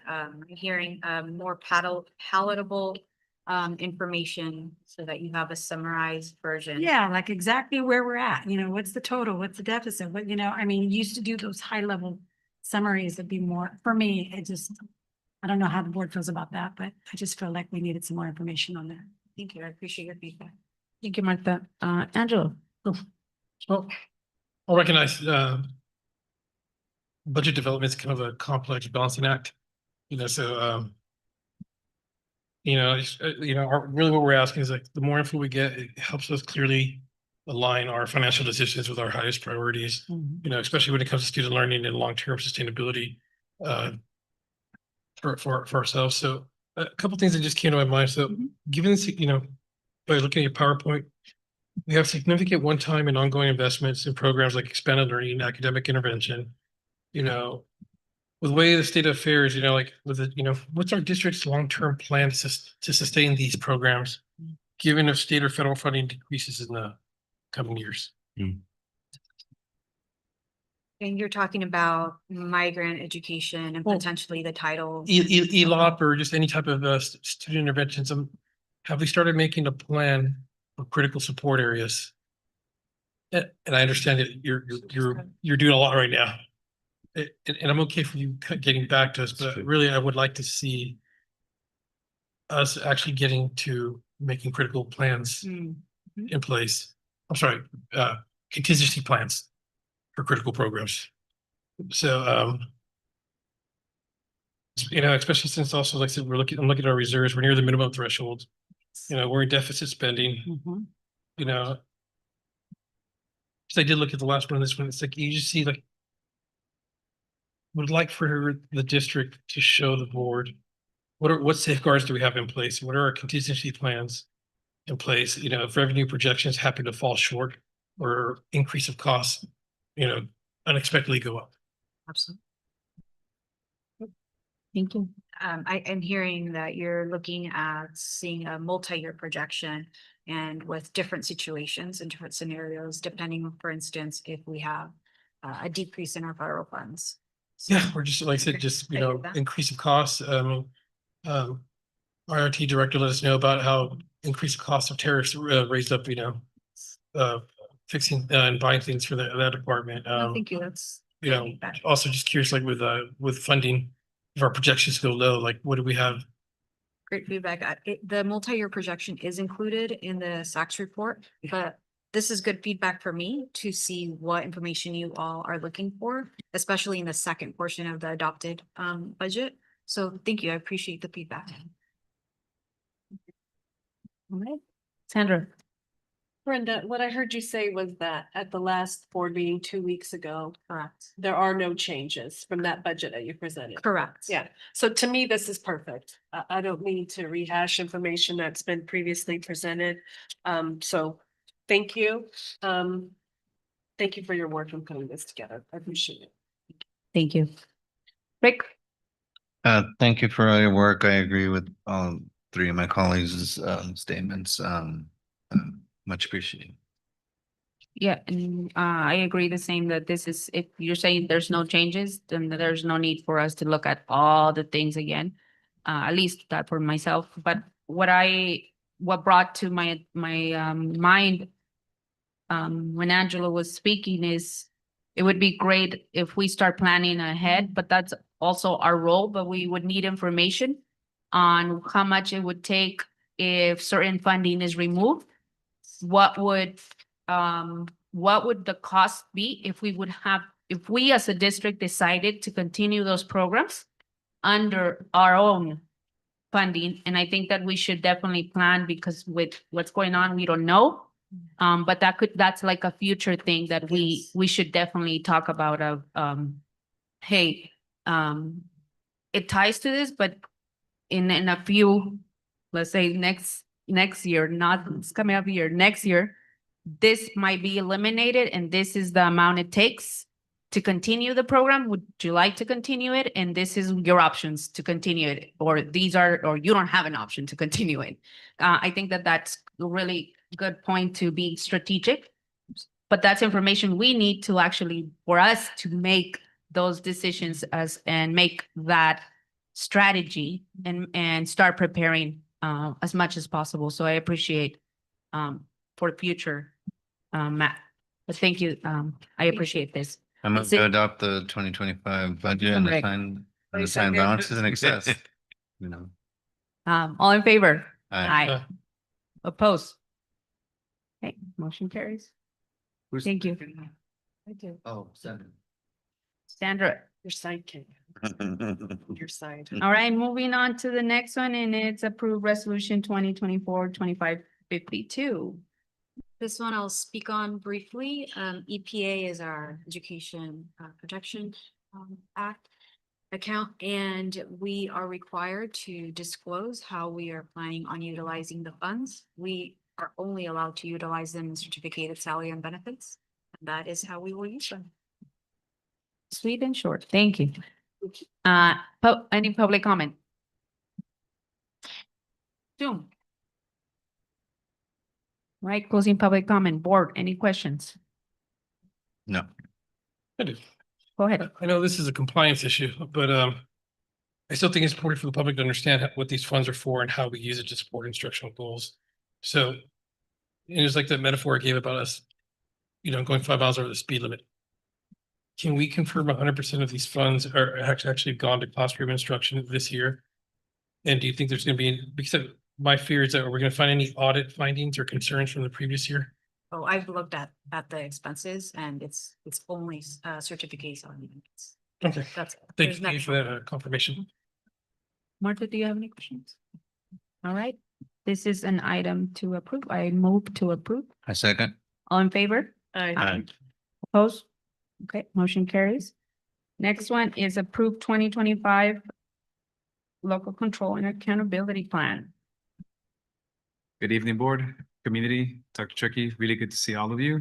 So I'm gonna, since in presentation, I'm gonna go right to the next steps and start there. This is the same presentation as the last board meeting, because it was the first read of the information. What is different is updating the next steps. So again, as a brief recap, the purpose of the LCAP annual update, right, is to reflect our progress on meeting our goals that are outlined in our 3-year plan. And that is what the in-depth presentation was the last time I was here before you. So tonight I'm here to request the approval of this update as required by June 30th. And then also again to revisit these highlights. So very similar to the budget, they go hand in hand, the plan and the budget. The next step is for us to receive feedback from MCOE. So I will be back in July with revisions depending on whatever MCOE tells us we need to adjust on our LCAP. So that's one of the next steps. I'm going to be working with our fiscal team to make sure that again that our funds are aligned with our LCAP for next year's budget and for our plans. This summer, super excited. We're starting our summer professional development. We have been planning, but the launch is going to happen next month already. Believe it or not, the school year is about to get going for 25-26. And then we're going to be implementing the plan. A very exciting thing is that we're going to be starting a new team, a new district team called the District Leadership Team that will be monitoring the LCAP ongoing throughout the year, which is something we did not do this year. I'm very, very excited about. And also our LCAP advisory committee meetings will not just happen in late spring, racing to the end for the LCAP. So it will also be ongoing throughout the year. We're looking at probably like a quarterly commitment to connect with the community on this for next year. So those will be some of the next steps as we implement our plan for next year. And that is my presentation, and I'll take any questions you might have. Thank you. Any public comment? Sue? All right, closing public comment. Board, any questions?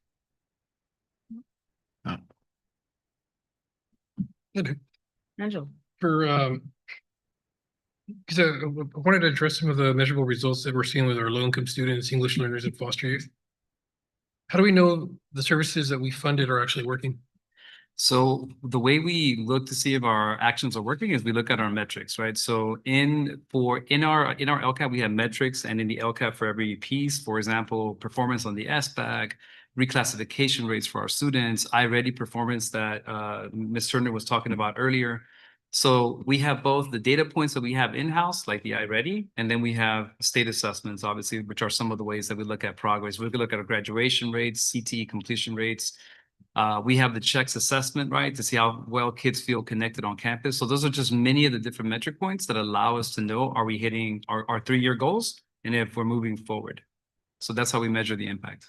So my second part, do we know if those services that we're paying for are working? Have we had a chance to look into it, or do you also know which services have fell short this year? May I? Yeah, sure. So this is actually a really, really difficult question, right? Because it's a causation versus correlation question. So let's say we provide 10 things to help math go up. Math goes up.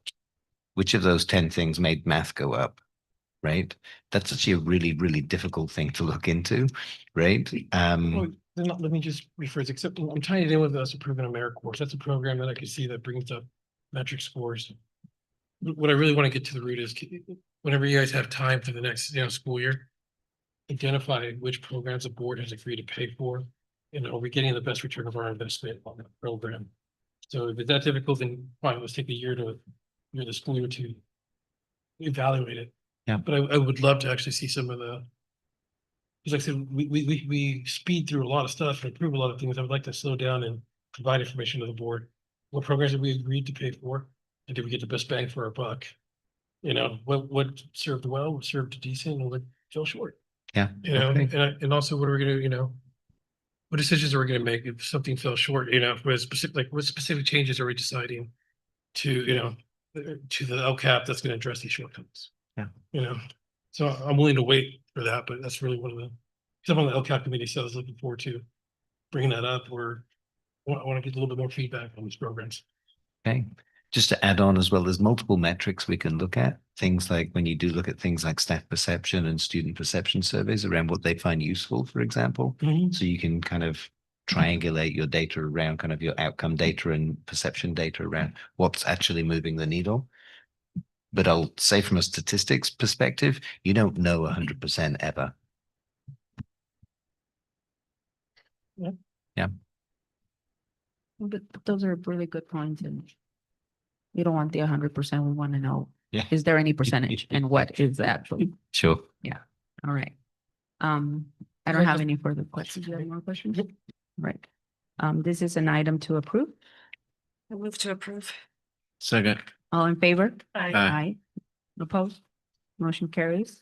The next one is approve, sorry, I can't see any. The local indicator self-reflections.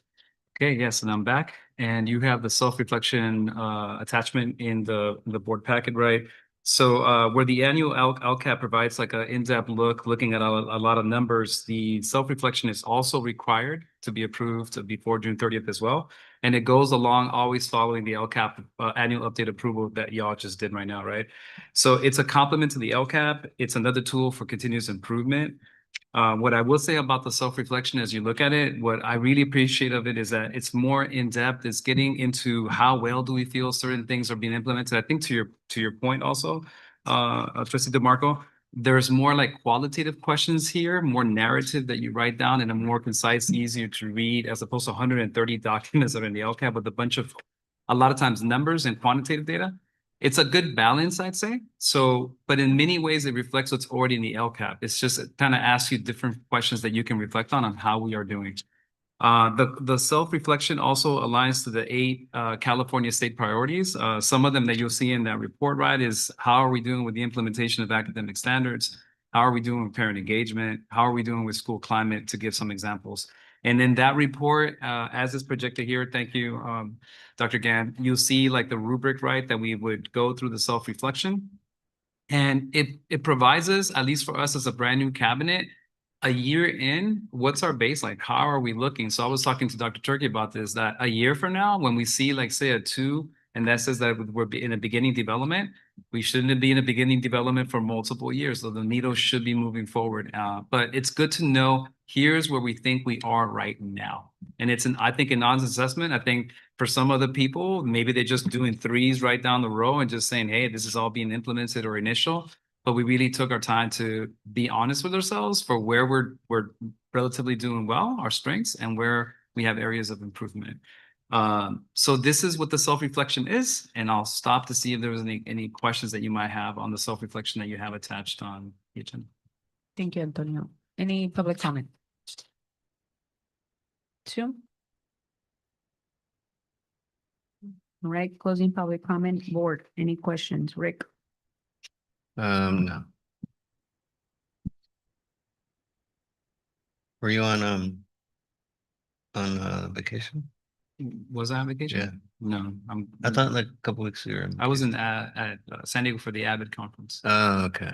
And then it was Juneteenth. No, but I don't have any question. I thought that's what I said first. I said no at first, and then yeah, everyone was quiet. So I just I wasn't sure what to say. Vacation. I don't know. Dan, any question? Antonio, my question is just, how was the rating determined? Was it you? Was it a group? How were these ratings? It's a really good question, trustee. So a lot of it, ultimately, yes, I did that. I had Dr. Turkey review the assessment, but a lot of the assessment came from the feedback that we got from the meetings that we had with our families, with our staff, the surveys. So there'll be areas in the reflection where, just like I did in the LCAP, where I'll say, this is how we think we did based on what our community said. So a lot of it is, what did we see from, like, for example, Ms. Turner talked about how well PDSA cycles have gone. We got that same feedback from our staff that one is going really well. For places where parent engagement needs to be stronger, we got that feedback from our families. So when I put the rating down that we had, a lot of it was driven by the data that we received in the LCAP already. Thank you. Angelo, any questions? Well, yeah, I really want to thank you for your transparency and sharing these indicators. I know it's more than just compliance. It's really holding up a mirror to your face and just asking yourselves, are we giving the best that we can to our students? And if we're not, where are we falling? And if we are, where are we succeeding? So I really want to thank you, for being honest and really the whole team thinking together about that. My only curiosities was the ones we were on 2 for your history, social science, LED, because I know they're still emerging. Have you guys given yourself some type of timelines when you want to start seeing standards being developed for them, or what type of staff or support you need to further develop? Yeah, and you know, and again, it's not like there's like statewide training between a 2 and a 3, right? So we wrestled with this as well when Dr. Turkey and I were looking at this. But the point is that it's not strong. And so what I would say in terms of timeline, well, the ELD piece, we've already started, right? We have on consent to finalize the improvement of the ELD curriculum, for example, and that's something that we've been missing at the secondary level for a few years now. So that's an example of that, moving the needle up a year from now, because it's not just about having the curriculum, but the professional development for the teachers to be able to implement those standards with standards-based curricula for ELD. Now, integrated ELD, we have some more work to do. So what I would say is that, I mean, we have a couple of years of work to do to really see the needle move a lot further. Part of the reason why we put history, social science at a lower level is because at the elementary level, we're not seeing too much focus on social studies. Like it's a lot more, and maybe understandably so on ELA and math. But we're seeing gaps in ELD and we're seeing gaps in social sciences. So part of it is us as a team getting more familiar with how are we structuring elementary based instruction, like on the master schedule in terms of the amount of time, and what professional development do our teachers need with regard to social studies instruction at the elementary level, for example. But our data shows it, and even of some of the preliminary data that we're getting, that our English learners are struggling, and it's no surprise because we're struggling with ELD standard-based instruction. So I'm giving it 1 to 2 years to see meaningful impact. Yeah, I appreciate the timeline. Yeah. Thank you. Martha, any questions? No, thank you. And I agree that it's great to really self-assess and be honest with ourselves, and that it's not it's compliance. Let's check a box. Yeah. That you're really thinking about the stuff. So I appreciate that, Antonio. I really enjoyed actually doing this reflection. So it's fun. All right. We're glad. Thank you. This is an item to approve. I move to approve. Second. All in favor? Aye. Opposed? Motion carries. Right. For requests, and I'll start with Martha. None. Angelo. No. Sandra. I think I've asked before, but I would like to explore wayfinding signage at the high school. Please. Thank you. Rick. I don't know if it needs to be agendized, but like maybe it could just be operations, but I want us to like possibly provide direction and just find out if we could just hire more grounds and maintenance people, just off. It's feasible for us. So, and I want it like to by the next meeting, if possible. I don't know. And then also if we're doing those spaces and we talk about the forum, maybe, have someone look into, maybe the forum, since we're talking about it a lot. And, I know everyone has a lot of ideas. The principal has ideas. So just those two things, I think we could benefit so much. And, you guys already know it, by having more maintenance and grounds people to do some painting, to do some anything, baseball diamond, painting, whatever. But I'd like to see if we could provide some direction. Thank you, Rick. I'd like the information on, what's the process for partnering with agencies or outside? I mean, I know you bring some MOUs here and some stuff, but are all these just our partners, or do we have partners? What is the process of partnering? And what are they providing for our students? That's it. All right. Meeting adjourned at 8:20. It says 22 over there, 23 over here. 8:22, Bell. Sorry. That was it.